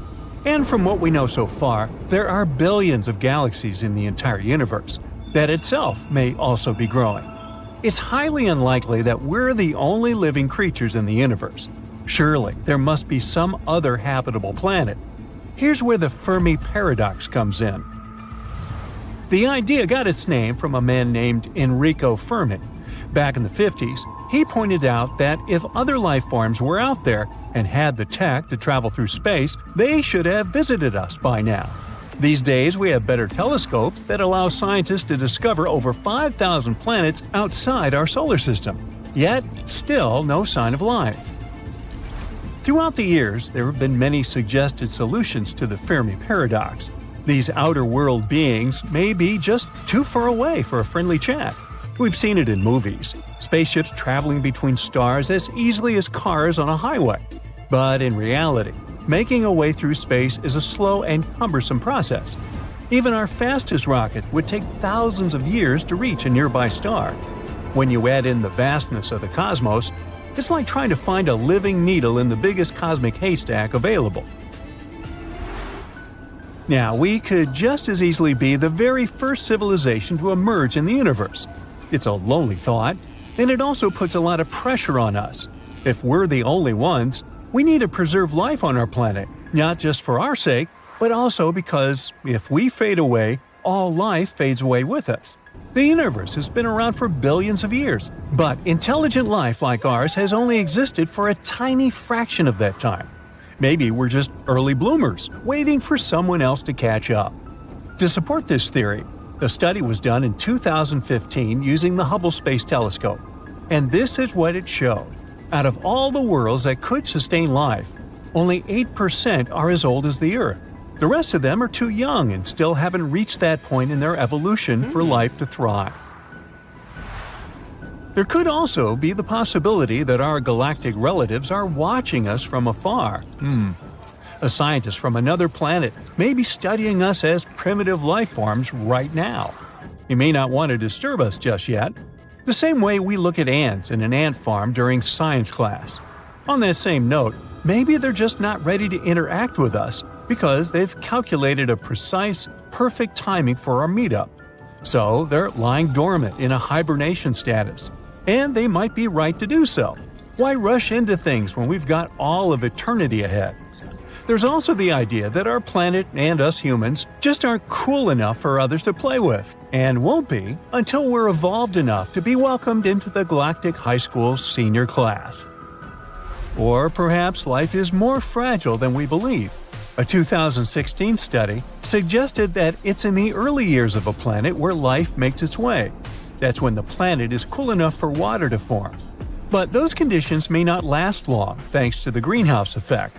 So even if life has existed in the universe every now and then, it never evolved to a stage where it could have contacted us. And what if life's ultimate test comes much later? Several thinkers believe that civilizations tend to destroy themselves at some point in their technological evolution. And this may be a potential future for us, too. We're just not there yet.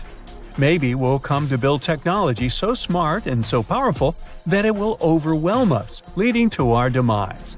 Well, if it can happen to us, who's to say it didn't happen to other species in the past, on other planets? Amidst all these theories, there's one possibility that's both sobering and profound. We may truly be alone in the universe, forever. Perhaps the conditions for life are so rare that Earth is the only oasis in a vast desert of emptiness. The creepiest answer to the Fermi paradox has a name, though, and it's called the dark forest theory. It first appeared in the 1980s. According to it, the universe is a huge version of a haunted forest, and other types of creatures are out there playing a game of hide-and-seek. It's the expanded version of the survival of the fittest. History on Earth shows that less technologically advanced groups usually end up worse off when meeting more advanced ones. The huge differences in technology often lead to a situation where attacking first seems like the best option. If there's even a small chance that cosmic neighbors might harm us, destroying them first could be our only hope. So if the galaxy is full of advanced life, it's smart for us to stay quiet and avoid contact. Other civilizations would probably reach the same conclusion. Even peaceful ones might feel forced to attack to survive. That's why some scientists criticize the idea of sending messages out there and think searching for them might be pointless. But this idea isn't new. A story from the 40s called First Contact describes humans meeting other types of civilizations for the first time. The two groups became friends, but can't risk letting each other find their home planets. They'd rather destroy each other than risk their safety. Another story, The Forge of God, talks about the danger of our signals reaching hostile species. It compares Earth's broadcasts to a baby's cries attracting wolves. It suggests that we might be in danger because of our naivete. The dark force theory was also explored in a radio play called Calls from Far Away. It shows how discovering otherworldly life on Pluto changes people's views. Some claim the news is fake. Others try to understand the reality that we're not alone. But it also suggests that maybe we should focus on our own problems instead of reaching for the stars. If that doesn't sound scary, this will. We've been sending signals of our existence into the cosmos for decades now. By now, any potential civilization within 100 light-years of us might be getting our signals. And if they're advanced enough, they'll know exactly where to find us. If there's any reason why we need to hide from them, it's already too late. Galactic cousins aside, we do need to continue our research for habitable planets for a more pressing reason. Our cozy Earth won't be here forever. When our star fades, all life within the solar system will fade with it. Current estimations claim we've got about 1.3 billion years left before our planet becomes uninhabitable. It will become too hot for water to exist, and without water there is no life, at least not as we know it. So, it begs the following questions. What if there are other types of creatures out there that don't need water to exist? Our type of life needs water because it acts as a solvent. It's an environment where various chemicals can interact with each other to generate something that lives. Some new piece of research suggests that there may be a substitute for water out there in the universe: carbon dioxide. At certain temperatures and under a certain amount of pressure, it acts the same way, allowing chemicals to mingle. If that's true, then our list of known habitable planets would increase dramatically. Sure, we humans will probably never be able to survive on their surface, but other creatures may have evolved to do so. One planet that may feature these weird life conditions is closer than we think: Venus. Its atmosphere is made out of 97% carbon dioxide. It's also very hot and has enough pressure to sustain this theoretical model. Imagine a world where the red, barren landscape of Mars is transformed into a lush and verdant garden. A world where water flows freely, carving canyons and creating lakes and oceans. Can we achieve such a world by pouring the Earth's water onto the surface of Mars? And don't rush to say no. Let's explore this possibility. Alright, let's say we could magically transport all of the water on Earth to Mars. This supersized game of water pong would be crazy in both engineering and logistics. So how do we even do that? First of all, we're talking about millions and millions of gallons of water, which is no small feat. We would need some really big tanks to get all this water off the Earth. We would also have to figure out how to launch it all into space. This would require some serious rocket technology, as well as a lot of fuel. We could probably create an entire fleet of spacecraft specifically designed for the task.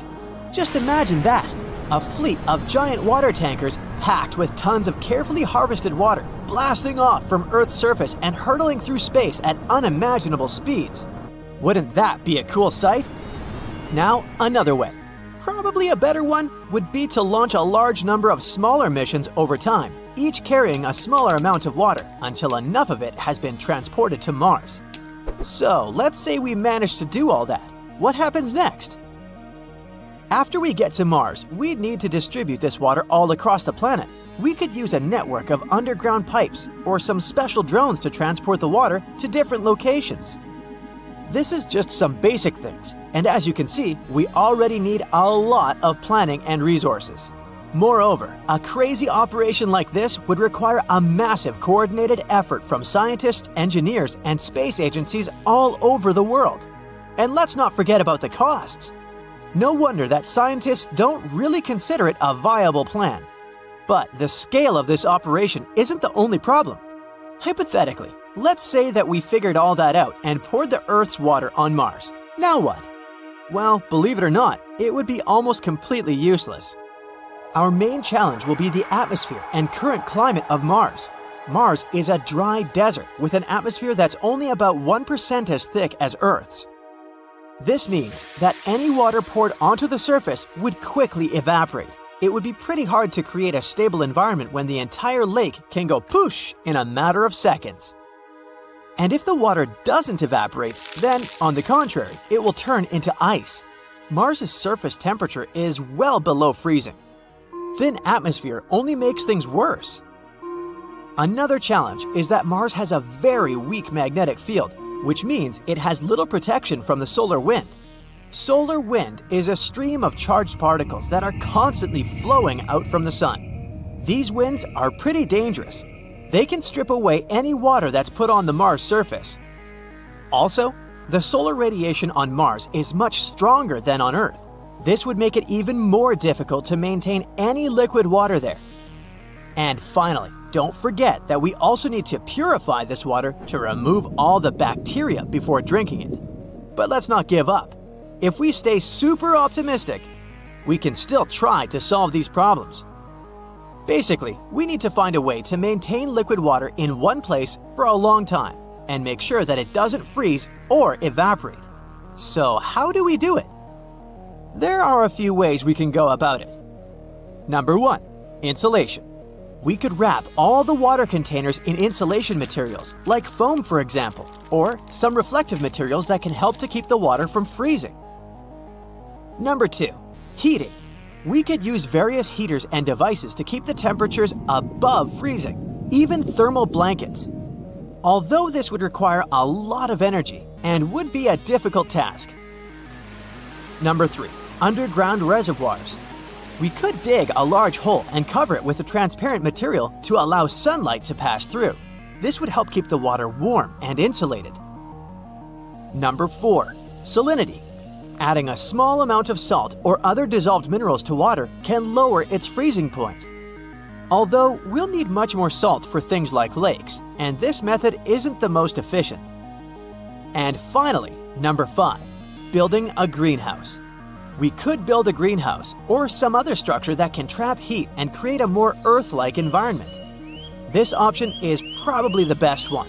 After all, a greenhouse would also help us to grow various plants or other organisms. Yay, life! Alright, great. Let's say we've discovered some way to store water on Mars and keep it there in a liquid, lukewarm state. What now? What impact would this have on Mars? Actually, this would be great. If we were to pour all this water on Mars, it could have drastically changed the climate of this cold, red desert. First of all, we could create a so-called greenhouse effect. It's when gases in a planet's atmosphere trap heat, causing the planet's temperature to rise. And yeah, this is pretty bad for Earth, but for Mars, whose temperatures jump between 70 and negative 200 degrees Fahrenheit, it would be awesome. This could cause the atmosphere to thicken and lead to the melting of the polar ice caps. Wouldn't that be awesome? Mars would begin to gradually turn from a lonely desert into Earth 2.0. It also means that the planet's atmosphere will change. For example, the weather patterns. Clouds could form on Mars, rains would begin to fall. And rains, as we know, transfer water from one region to another, which would mean they could water plants if they appeared on Mars. But all of this is pure speculation. We can't be completely sure what kind of impact pouring water on the Martian surface would have on the planet's climate. Perhaps, to create this greenhouse effect, we would need much more water than what we can transport. But if despite all these challenges, we had succeeded with our mission and made Mars much warmer and moist, could life have been finally born there? Unfortunately, that would still be pretty unlikely. Yes, water is very important for creating life, but that's not all we need. The composition of the Martian soil isn't very conducive to supporting life. The soil is mostly made of minerals called regolith, which are composed mainly of dust, sand, and other materials that aren't very good for plants. Theoretically, we could terraform Mars. Terraforming is a gradual, slow change of the planet so that it becomes suitable for our life, but this would be a very complex, long, and costly process. Oh, and by the way, what would happen to our Earth after all that? We took quite a lot of water, didn't we? From Earth's perspective, transporting water to Mars would require an enormous amount of resources, including energy and different materials. And the amount of water we'd have to spend would be staggering. The loss of such a large amount of water from Earth's own reserves could have a significant impact on our planet, especially in areas where water is already scarce. So basically, this is a really bad idea, no matter how you look at it. Yeah, it may sound interesting, but it's not a viable plan at all. It would require too many resources, too much money, and it wouldn't even be worth it. That's why scientists and space agencies don't consider this idea seriously. Besides, there are many other more realistic and achievable goals in the field of Mars exploration. For example, we can keep studying the planet's geology, atmosphere, and potential for past or present life. These studies would help us to find some resources that could support future human exploration. Overall, we need to answer many more questions about Mars before we even begin to consider colonizing it. So let's keep an eye on scientific news and updates. Black holes are massive, the densest objects in the universe. They have such a great mass that their gravitational pull doesn't let anything, even light, escape their clutches. But in this terrifying world of black holes, there are monsters that are in a league of their own. Recently, astronomers discovered a black hole that is 33 billion times as heavy as our Sun. This space giant sits at the center of a supergiant elliptical galaxy called Abell 1201, which is located 2.7 billion light-years away from our planet. This black hole is so large it was given a rare designation, an ultra-massive black hole. No wonder. It's more than 8,000 times heavier than the supermassive black hole at the center of our home Milky Way galaxy. This ultramassive black hole was the first one to be discovered with the help of gravitational lensing. This method is based on the fact that very massive objects such as galaxies bend the light from a more distant object, magnifying it. A great thing about this method of research is that it allows astronomers to study inactive black holes too. It could help us detect loads of new black holes beyond our universe. That's what the area surrounding our galaxy is called. Probably it would help us find some exotic objects we've never seen before.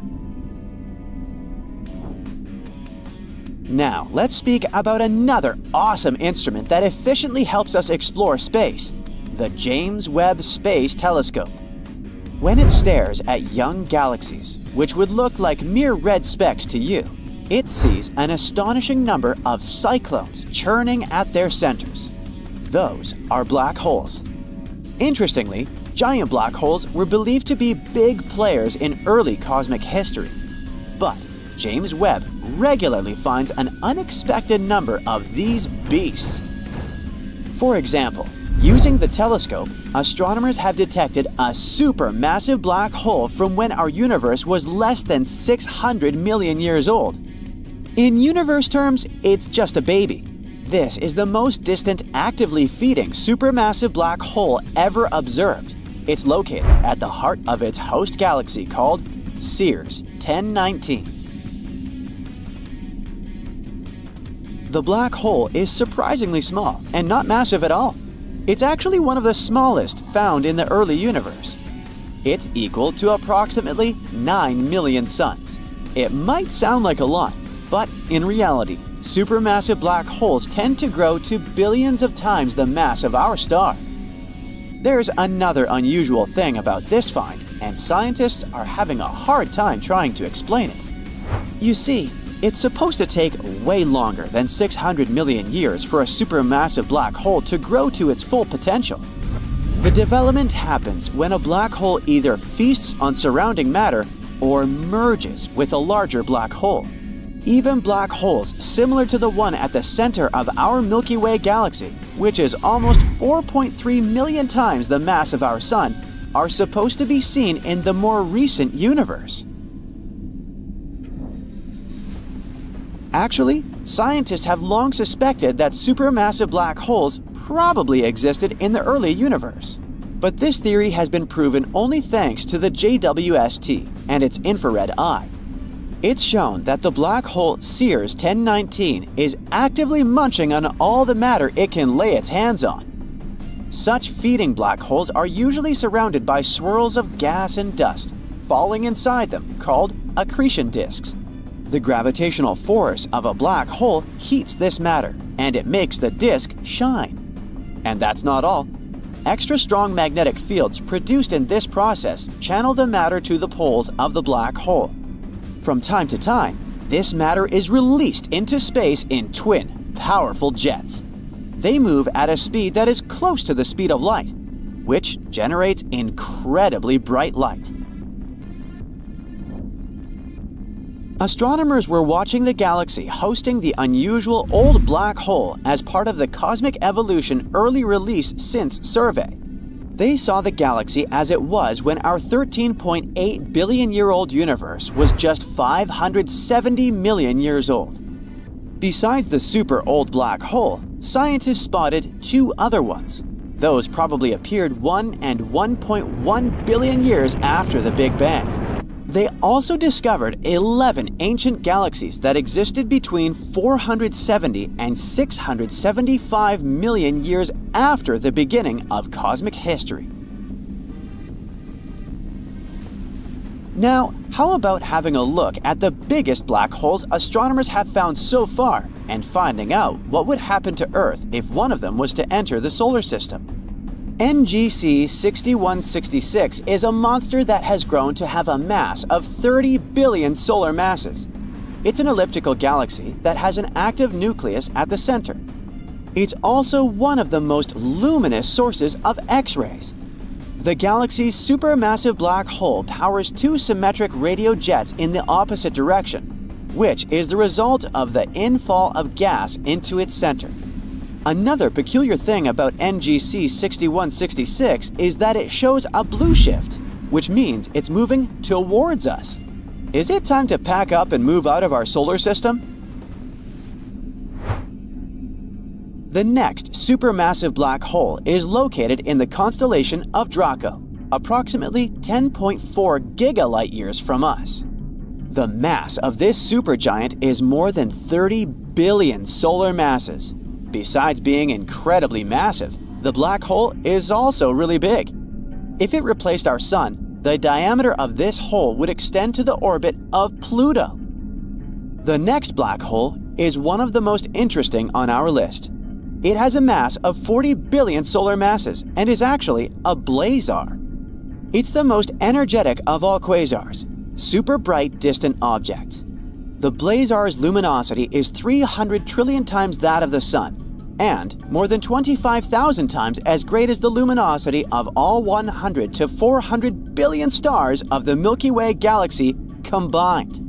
But since the distance to this quasar is about 12.1 billion light-years, we can't see it directly. But we know that the central black hole of the quasar consumes huge amounts of matter, about 4,000 solar masses of material every year. IC 1101 is a supergiant elliptical galaxy. It's the most massive known galaxy so far. Since this galaxy is elliptical, it isn't filled with gas. That's why the star formation in that region is very low. As for the black hole at the center of this galaxy, it lies in the mass range of 40 to 100 billion solar masses and emits clear radio signals. But wait for this champion. Astronomers have discovered a gravitational space wonder that has grown to really unimaginable proportions. The black hole I'm talking about is TON 618, and it's a mind-boggling 66 billion solar masses. Yep, we've got another ultra-massive black hole here. Imagine gathering all the stars in our home Milky Way galaxy and squishing the matter they're made of into one black hole. And it still won't be enough to create a TON 618. If this monster of a black hole replaced the Sun, its radius would be more than 40 times the size of Neptune's orbit. You know that black holes are incredibly dense, but it doesn't mean they're some kind of space predators roaming galaxies and munching on everything they come across. TON 618, for example, still has a whole galaxy filled with stars and other stuff happily orbiting it without getting pulled inside. So the perception of black holes as giant vacuum cleaners is wrong. In reality, it's incredibly hard to grow a black hole. Try and you'll see. And now, what if a supermassive black hole, like the one that dwells at the center of our home Milky Way galaxy, moved a bit closer to our solar system? The answer is simple. We'd be doomed. The distance between this huge thing and Earth would be several dozens of light years, and still, it would wreak total havoc on our planet. Earth, along with other objects making up the solar system, would be tugged into the black hole's orbit and doomed to spin around it for eternity. But you can relax and breathe out. Such massive black holes stay away from us at the moment. How about a mysterious object that used to orbit between Mars and Jupiter? At one point in the early days of the solar system, it was destroyed by some catastrophic event. This space body is called Phaeton, and this planet is totally hypothetical. But some people believe that the debris the planet left behind could have formed the asteroid belt. If you like this kind of content, please give it a non-hypothetical like and subscribe. Your support is very important to us. Thank you. Now, at the start of the 19th century, people hadn't discovered the asteroid belt yet. But in 1801, one astronomer spotted the largest asteroid in our solar system, Ceres. At that time, it was believed that a planet was orbiting between Mars and Jupiter, and Ceres seemed to be a suitable candidate. But the next year, another astronomer discovered one more space object with a similar orbit. It was an asteroid that was later named Pallas. These discoveries made scientists conclude that these two objects could have been fragments of the very planet that had once been dwelling between Mars and Jupiter. The following discovery of two more asteroids, Juno and Vesta, seemed to confirm this idea. Only in the 20th century did the hypothetical planet get its name, Phaeton. It was actually a name taken from Greek mythology, meaning Shining One. The hero with this name was the son of the sun deity, Helios, who rode his solar chariot across the sky every day, giving humans the heat and light necessary for survival. One day, Helios allowed Phaeton to drive his chariot. But the sun didn't manage to control the horses. Everything went wrong, and Earth was about to burn down. That's why the main deity, Zeus, had to stop Phaeton with a thunderbolt. The idea of the asteroid belt being the sad result of the planet's destruction was called the disruption theory. And of course, there were several ideas explaining the planet's tragic fate. The most obvious one is that Phaeton was hit by a large space object. It could be another hypothetical body called Nemesis. Some people believe that it's our sun's companion star. According to this theory, the sun has a small companion star that has an extremely elliptical orbit. This orbit periodically brings it close to the Oort cloud, a large sphere of icy objects surrounding the sun. This, in turn, causes a lot of mess. It might be the reason why this hypothetical companion star was also nicknamed the Death Star. It might be a red or brown dwarf. But whatever it is at the furthest point of its orbit, it's believed to be about 1.5 light-years away. The search for this star has been in progress for decades, but no one has succeeded in locating this elusive and potentially non-existent space object. Anyway, back to Phaeton. Another theory claims that the planet could have suffered some internal cataclysm which tore it apart. But these days, the disruption theory has fallen out of favor. It was replaced by the accretion theory. According to it, the asteroid belt formed in the process of gradual buildup of particles initially floating in a gaseous environment. With time, they came together to create larger masses. Gravity pulled on these particles, encouraging them to stay together and form planetesimals, tiny planet-like bodies that later form real planets. Planetesimals kept colliding with one another, eventually developing into protoplanets. Such protoplanets grow until they form planetary bodies. As the mass of objects increases, the gravitational forces acting between particles become stronger too, continuing to build gas, dust, and ice within the nebular disk. It all has a snowball effect where the increase in mass results in more particles getting involved in the process. Eventually, there's no building material left, and large space objects float in the darkness of space. Now, many experts think that the asteroid belt is the remains of the protoplanetary disk which had once been orbiting the sun before the planets formed. Unfortunately, it never had a chance to coalesce into a planet because Jupiter's gravitational effect prevented it from happening. In any case, even though Phaeton's was a good story, it's not popular anymore. Prepare for blast-off, because there's some exciting news from NASA coming our way. Care to look into the fascinating world of Saturn's moon, Titan? NASA's groundbreaking Dragonfly rotorcraft lander is set to take off in 2027, looking to explore this mysterious space object.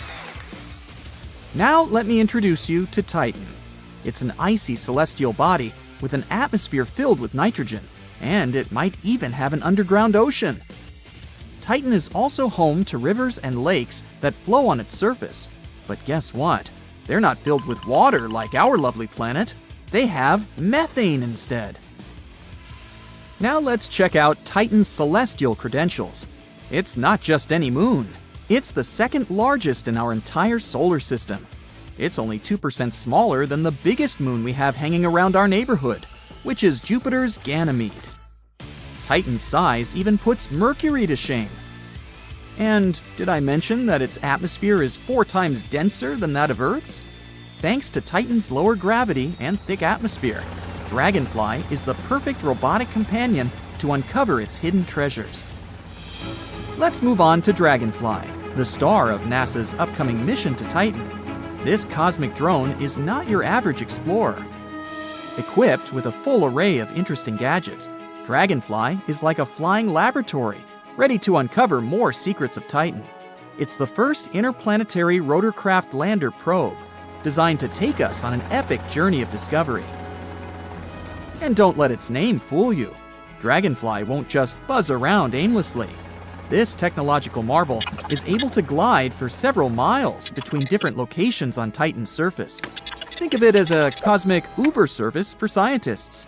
And speaking of technology, Dragonfly is carrying some seriously cool equipment. It'll feature the Drill for Acquisition of Complex Organics, DRACO, instrument, which will help us scoop out material from Titan, while the Dragonfly Mass Spectrometer, DRAMS, will analyze what these samples are made of. But how did we stumble upon Titan? It was March 25, 1655, when a Dutch astronomer was out there with his telescope exploring the cosmos. Lo and behold, he spotted something amazing. It was Titan, the biggest moon of Saturn. Fast forward almost 300 years to 1944, when another cool astronomer jumped into the picture. He was doing some experiments with light when he figured out that Titan actually has its very own atmosphere. There's more to this story. In 1979, the Pioneer 11 spacecraft decided to take a joyride through the Saturn system. It confirmed all the cool things scientists had previously speculated about Titan, like its temperature and mass. However, there was one tiny mistake. Those sneaky scientists thought Titan might be the biggest moon in the entire solar system. Oops, wrong guess. Nevertheless, Titan had this mysterious, dense atmosphere that kept everyone on their toes. Now let's zoom in on the 1980s, when the Voyager 1 and 2 spacecraft make their grand entrance. These cosmic explorers flew past Saturn, and they wanted to get a good look at Titan's surface. That's when Titan decided to play a game of hide-and-seek with them. Its hazy atmosphere made it impossible to see what was going on down there. So all the Voyagers managed to capture were images of a lonely orange world. However, they did spot a fancy blue haze hanging out in the upper atmosphere. Things started to get really exciting in the 1990s. The Hubble Space Telescope joined the party and decided to take some cool snapshots of Titan using special infrared light. This clever device managed to pierce through the haze, and voila! The Hubble images revealed differently colored areas on Titan, almost like a giant cosmic chessboard. We now know that there's even a bright spot as wide as Australia down there. However, despite these fantastic pictures, the mystery of what lay beneath Titan's haze was still unsolved. It was 2004 when the stage was set for Cassini and its European sidekick, the Huygens probe. They were like the ultimate dynamic duo, ready to take on Saturn. Cassini started orbiting the ringed planet and immediately focused its attention on Titan. The big moment finally arrived.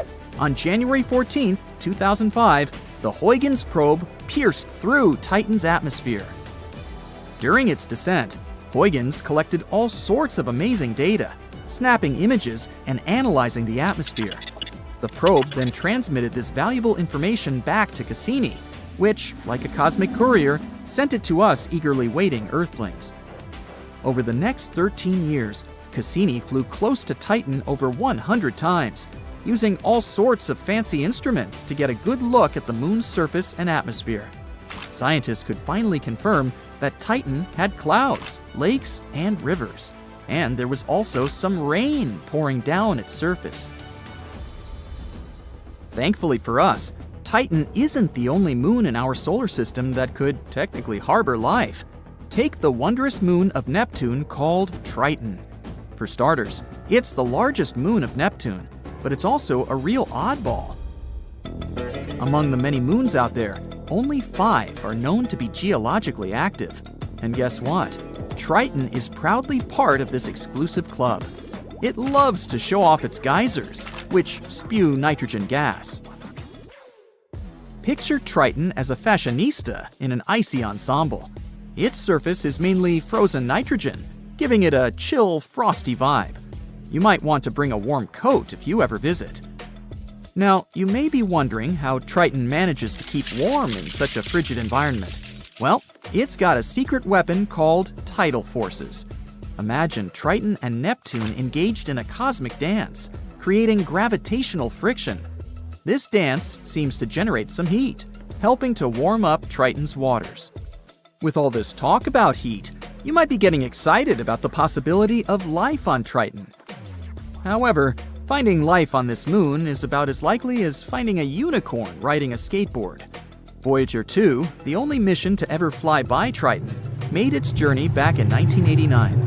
And if you're hoping for another mission to Triton anytime soon, well, let's just say the stars aren't aligning in our favor. Literally. The window for a mission to Triton opens up only once every 13 years, because our planet and Jupiter need to be perfectly aligned for the landing to work.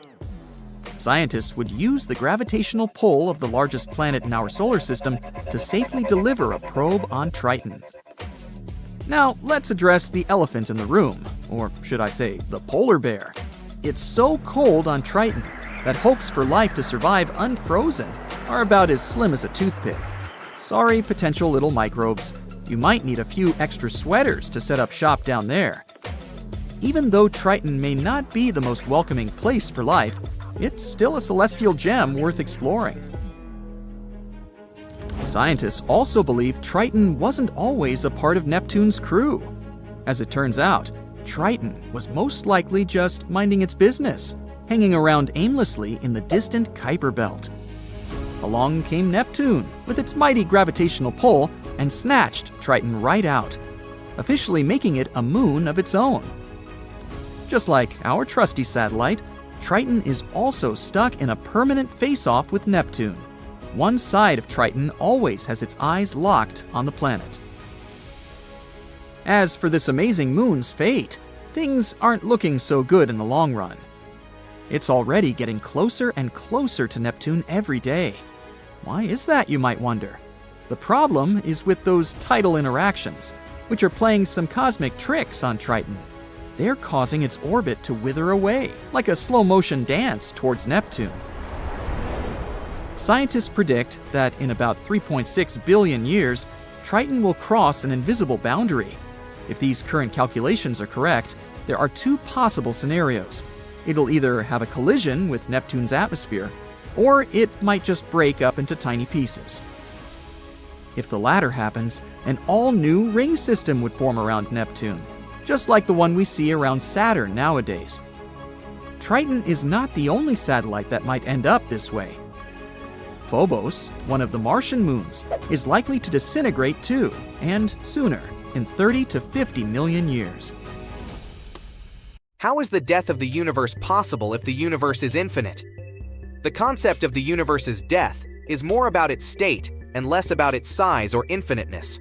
Several theories predict how the universe could end, but they often focus on the thermodynamic properties, energy distribution, and the fate of matter over time, rather than the universe ceasing to exist entirely. Here are a few scenarios based on current scientific understanding: heat death or the Big Freeze. This is the most widely accepted scenario, based on the second law of thermodynamics. Over trillions of years, it's theorized that the universe will reach a state of maximum entropy, where all energy is evenly distributed and no work can be performed.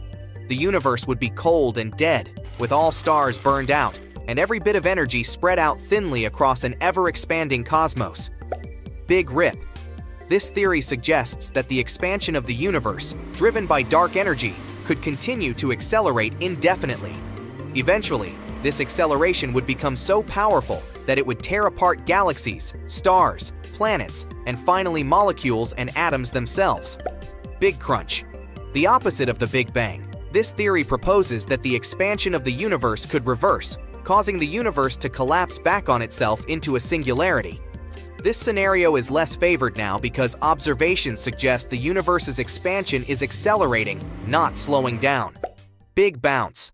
This theory combines aspects of the Big Crunch with the idea of cyclic universes. It suggests that after a big crunch, the universe could bounce back and start expanding again, potentially leading to an infinite cycle of universes being born, dying, and being reborn. The concept of an infinite universe doesn't contradict these scenarios because infinity here refers more to the spatial extent rather than its lifespan or the distribution of matter and energy within it. Even in an infinite universe, the distribution of energy can become so even that no meaningful activity can take place, leading to a death of sorts in terms of the universe's ability to host life or undergo change. How can energy be distributed uniformly in an infinite universe? If the universe is infinite, then there must be infinitely many regions where energy is not evenly distributed. The concept of energy being evenly distributed in an infinite universe indeed presents a paradox when taken at face value. The idea primarily stems from thermodynamics applied to a more understandable, finite model of the universe. However, applying these principles to an infinite universe requires some nuance: local versus global uniformity. In an infinite universe, energy could become evenly distributed on a local scale, within observable regions, rather than globally. The observable universe, the part we can see and measure, might reach a state of maximum entropy, where energy within this region is evenly spread out. Beyond our observable universe, conditions could vary wildly, but those variations would have no effect on the state of entropy within our observable limits. The horizon problem. This issue is also related to the cosmological horizon problem, which the theory of cosmic inflation addresses. The horizon problem questions how parts of the universe are too far apart to have exchanged light, or any information, since the Big Bang appears to be at the same temperature. Cosmic inflation theory suggests that the universe expanded exponentially in a very short time period after the Big Bang, smoothing out any initial irregularities over a vast region. In this context, an even distribution doesn't necessarily mean perfectly uniform across infinity, but sufficiently uniform within the observable universe due to its rapid early expansion. The role of dark energy. The current accelerated expansion of the universe, driven by dark energy, adds another layer of complexity. If dark energy continues to accelerate the universe's expansion, it could lead to scenarios like the Big Freeze or the Big Rip. In these cases, while locally, within our observable universe, energy might become more evenly distributed as stars burn out and matter spreads thin, the global picture across an infinite universe might be far more complicated and beyond our current understanding. Theoretical limits. The discussion of energy distribution in an infinite universe touches on the limits of our current theories. General relativity, quantum mechanics, and thermodynamics are all based on observations and experiments within the observable universe. Extrapolating these theories to an infinite cosmos involves assumptions that may not hold universally. In summary, when physicists talk about the universe reaching thermal equilibrium or heat death, they're often referring to the observable universe. The concept of an infinite universe introduces complexities that challenge our current understanding, suggesting that the true nature of the entire cosmos could be far more intricate than our local observations can reveal. A new super-Earth has been spotted by astronomers, and it's quite intriguing. This planet, called TOI 715b, is about 1.5 the size of Earth, which is why it's called the super-Earth. It's also relatively close to us in space terms, only 137 light-years away. For comparison, most exoplanets are hundreds of light-years away, and all the interesting stuff, like black holes and nebulas, are usually more than thousands of light-years away from us. So, could it be habitable? The habitable zone is an estimate of where a planet might have the right conditions for liquid water. This is what we call some distance from the star, where the temperatures on the planet should be okay-ish, and water should stay liquid on its surface. It's not super precise, because it depends on a bunch of factors like the type of star, how reflective the planet is, its size, and so on. Also, just being in this zone isn't enough for water to actually be there. The planet also needs the right kind of atmosphere and a few other things. So, we invented a stricter definition in 2014, the conservative habitable zone. It's a more precise term defining the best candidates that have liquid water. Otherwise, we get too many potentially habitable planets that are not actually habitable at all. The CHZ is based on how much energy a planet gets from its star compared to Earth. If a rocky planet gets between 40 to 85%, it's considered to be in the CHZ, no matter how far away it is from its star. These planets have a higher chance of being habitable. And yes, TOI 715b is located there. This super-Earth orbits the M-type star, also called red dwarf. It's a star that's much smaller and cooler than our Sun, about a quarter of the Sun's size and mass. But if the planet is located in the habitable zone, it's actually a better option for life. Red dwarfs live much longer than our Sun, a yellow dwarf. This also means that they have more time to form little creatures on their planets.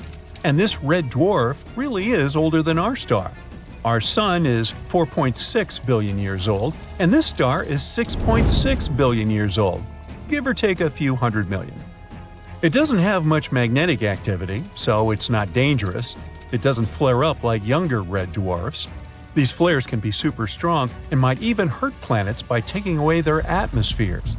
Although some planets around it do have thinner atmospheres, it seems like this red dwarf has already gone all out. These red dwarfs are where we're looking for planets that could support life right now. Our super-Earth is really close to its star, zooming around it in just 19 days. Since the star is small and the planet is so close, the planet passing in front of its star happens a lot and looks really clear. This makes it easy for telescopes like the James Webb to study its atmosphere without needing too much time. Now, speaking of the James Webb Space Telescope, it's bringing us into a new era of understanding distant planets beyond our solar system. Imagine being able to see what gases make up the air on a planet millions of light years away. James Webb will help us to find worlds that could support life. Right now, it's trying to figure out whether TOI 715b has an atmosphere. If it does, its atmosphere might be easier to spot compared to a planet that's drier and denser. And then we might get even more height because it would look like a good place for life. On top of all that, there might be another planet in this system, also in the habitable zone. We're not sure whether it's really there, it's just a candidate with a crazy name. But if it turns out to be real, it would be about the size of Earth. Also, it would be the smallest planet in the habitable zone ever spotted by the TESS telescope.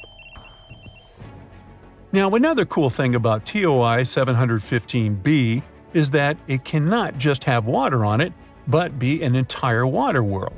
An ocean planet is a type of planet that has an ocean covering its surface or has subsurface oceans. They might not have much dry land because the water can cover everything. Sometimes the entire planet can be covered in other liquids, like lava or ammonia. When it comes to planets outside our solar system, we can't see surface water directly with our current technology. Instead, scientists look for water vapor in the atmosphere as a hint there might be liquid water below. And of course, we wonder if these planets can have life, hopefully not in the form of Leviathan-like monsters. Our models show that planets with oceans might be pretty common in our galaxy.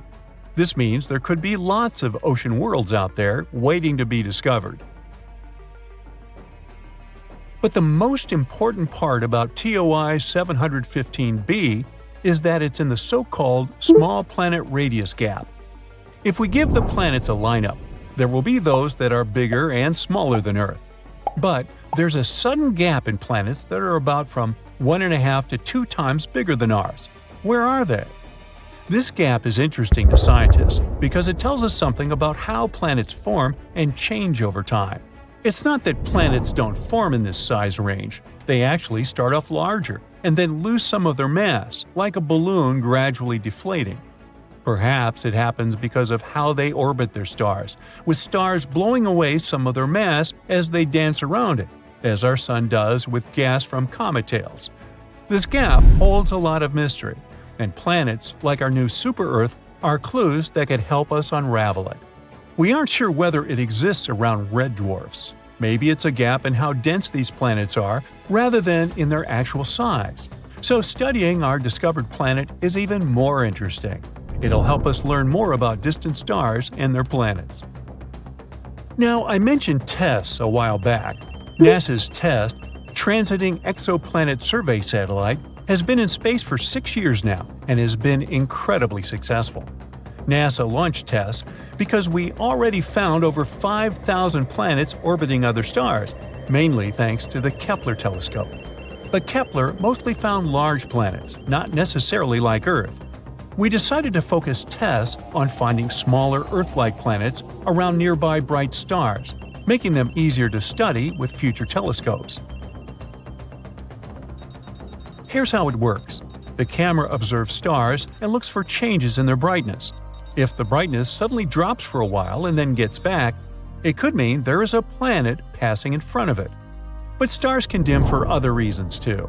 For example, flaring up or having dark spots on their surface, which is why we need to be careful with this data.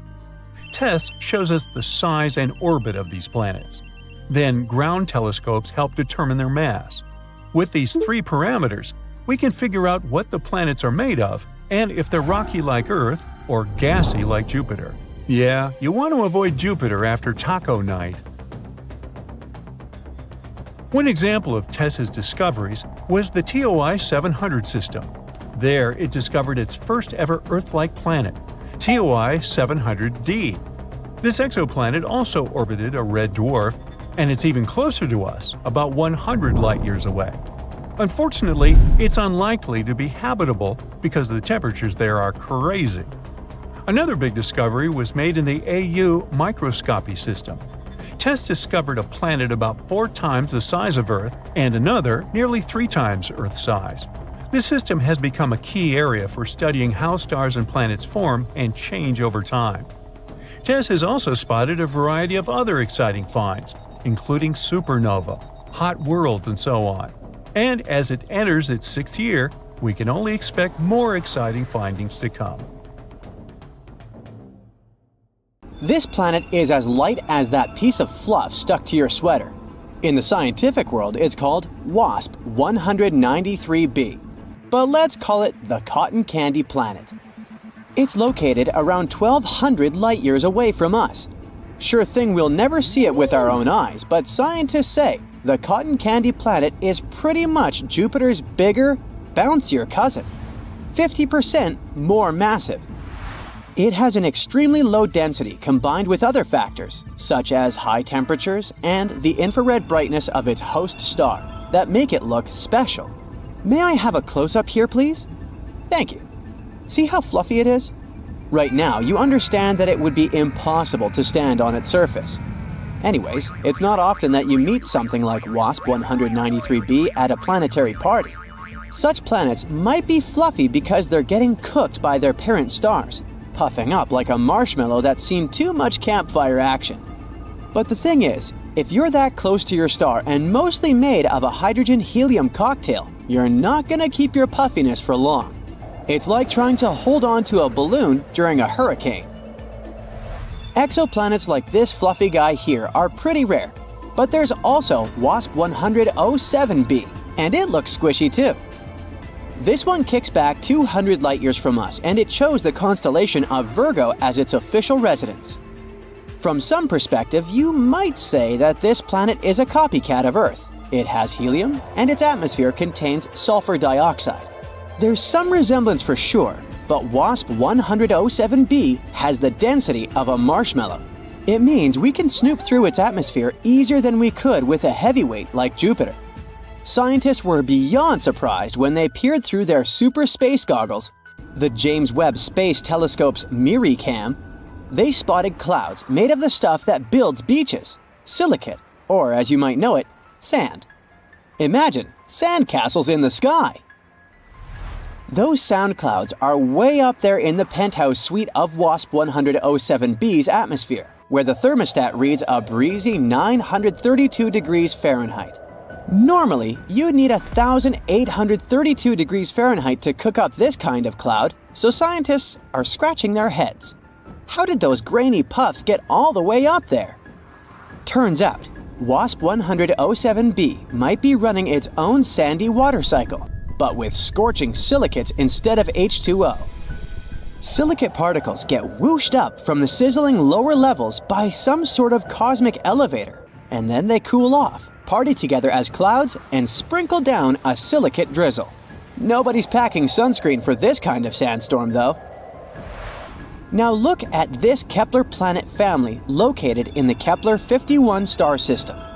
This cosmic three-pack hangs around 2,400 light-years away. looking huge but having the same density as your favorite snack.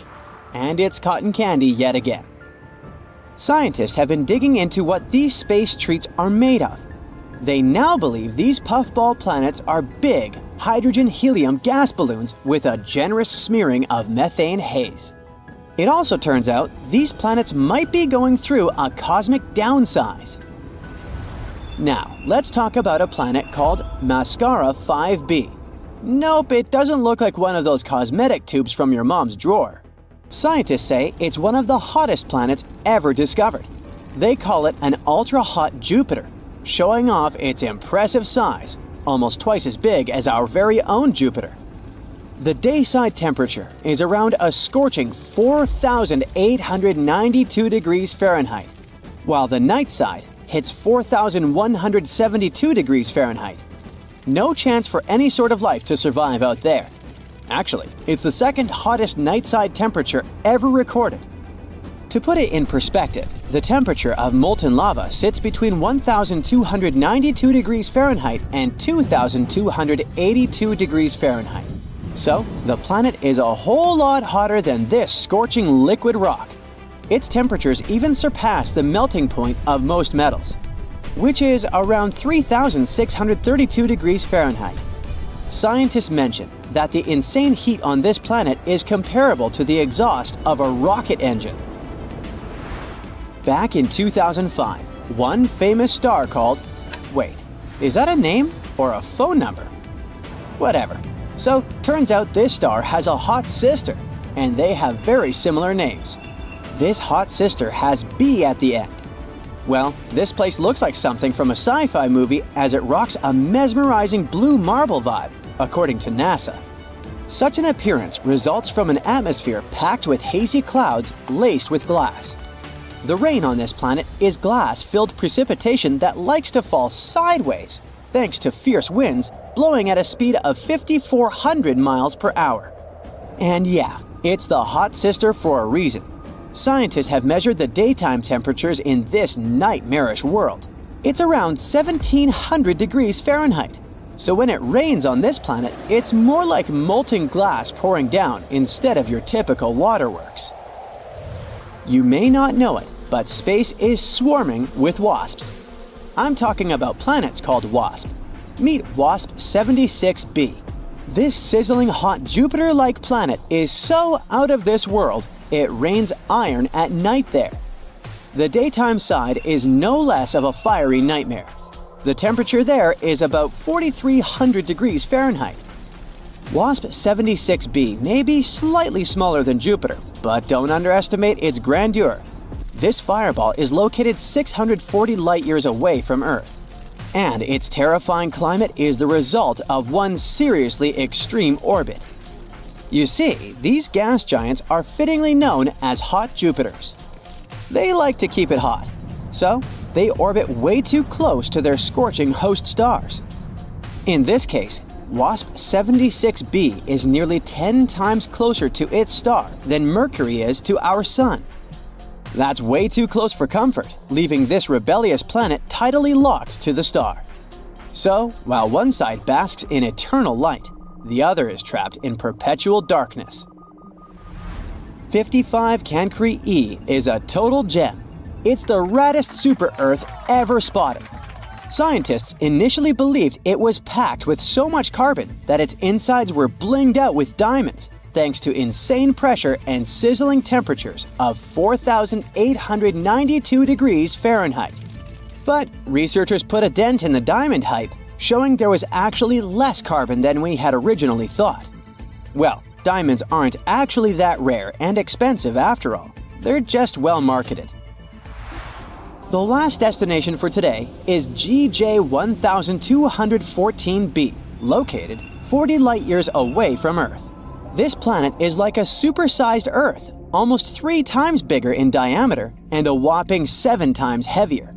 It orbits around its red dwarf star faster than you can finish a pizza, finishing a complete loop every 38 hours. But it's not just the planet's size or orbit that's out of this world. It's pretty hot out there, with mind-melting 450 degrees Fahrenheit. But the coolest thing is that this planet is practically drowning in water. The sizzling temperatures and crazy high pressures on GJ 1214b create some super cool materials like hot ice and superfluid water. Superfluidity is something that happens in liquid helium when it's almost as cold as it can get. On Earth, water totally missed the memo on being superfluid because it needs ridiculously low temperatures and off-the-chart pressures to pull off that trick. Still, there's not much use in superfluid water. Even if you try it, you'll just get dehydrated. You know what? 8 out of 10 people worldwide can't see the Milky Way anymore. And in just 100 years, it might turn into a forgotten tale from the past. It's not that the galaxy is disappearing, but that the cosmos is fading from view. Back in our grandparents' day, they could look up and see this vibrant tapestry of stars. But nowadays, we're lucky if we can even count them on one hand. This has nothing to do with nature. It's all because of the creeping threat of something called light pollution. Next time you walk around a big city after dark, take a moment to notice the large number of street lights, neon billboards, and office buildings shining all night long. Those endless city lights create an artificial brightness that competes with the natural glow of the stars. This is light pollution, and it's getting worse. Every year, Earth gets 10% brighter. That means if someone is born today in an area where you can typically see around 250 stars, when they reach 18, they'll only be able to see about 100 of them.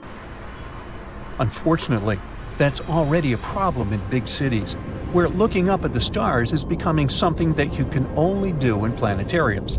It's gotten to a point where, during an earthquake that knocked out the power in Los Angeles in the 90s, many residents called emergency centers to report a massive silvery cloud in the night sky. But what they were actually seeing, perhaps for the first time, was the Milky Way. When you look at Earth from space, you can see vast areas of North America, Europe, the Middle East, and Asia all lit up. Singapore, Qatar, and Kuwait are some of the most light-polluted countries. On the flip side, remote places like Siberia, the Sahara, and the Amazon rainforest are in total darkness. Light pollution shows up in many forms. First, there is glare, like when you're driving and those bright lights literally make your eyes hurt, leaving you very uncomfortable. Then there is clutter, like Times Square with its crazy mishmash of different bright lights all over the place. Light trespass is when light sneaks into places it shouldn't, like a streetlight shining right into your bedroom. And finally, there is over-illumination, which is just using way too much artificial light for no good reason, like keeping all the office lights on throughout the night when no one is even there. All these forms of light pollution aren't just stealing the beauty of the night sky, they're also interfering with astronomical studies.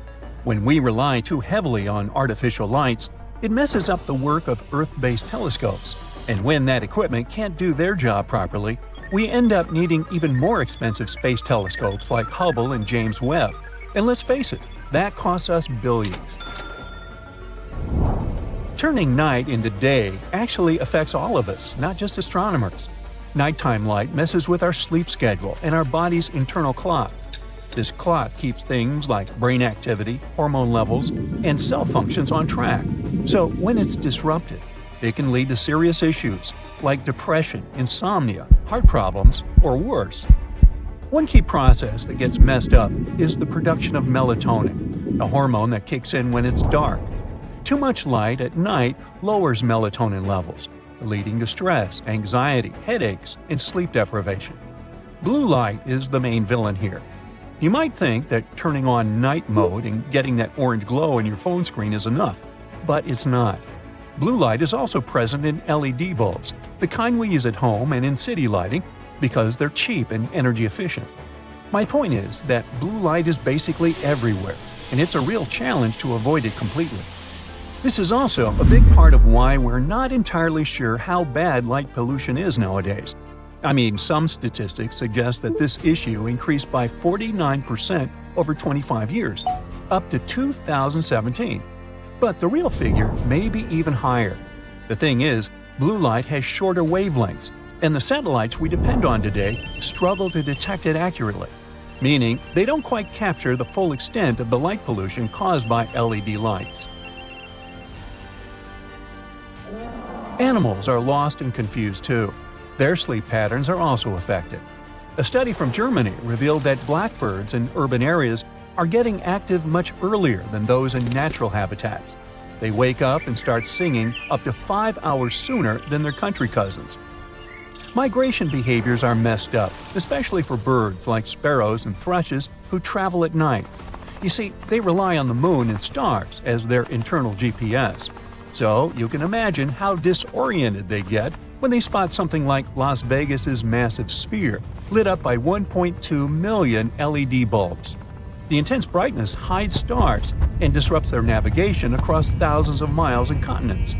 And it's not just that. Artificial lighting is unfortunately causing more birds to crash into skyscrapers and high-rise buildings. Insects, like mosquitoes, are also affected by light pollution. Yep, they're kind of gross, so it might not bug you if they're attracted to artificial lights and meet their fate. But remember, they're a crucial food source for many animals, like bats or frogs, so disrupting their populations could throw off entire food chains. Nighttime lights are causing problems underwater as well. Marine creatures near brightly lit panels off the Welsh coast are changing their behaviors, and fewer sea squirts and sea bristles are hanging out near those lights. Another example involves sea turtles. They typically lay their eggs on beaches and often return to the same spots for years. But when those beaches are too bright at night, female turtles might become confused and decide not to lay their eggs there. Now, do we really need all this light? It's hard to say. Some people might feel safer at night, while others think the opposite. You see, it's usually the glare that messes up our sight. Here's an example. If there's a super bright lamp blocking our view, say at a gate, we can't see anything but the light.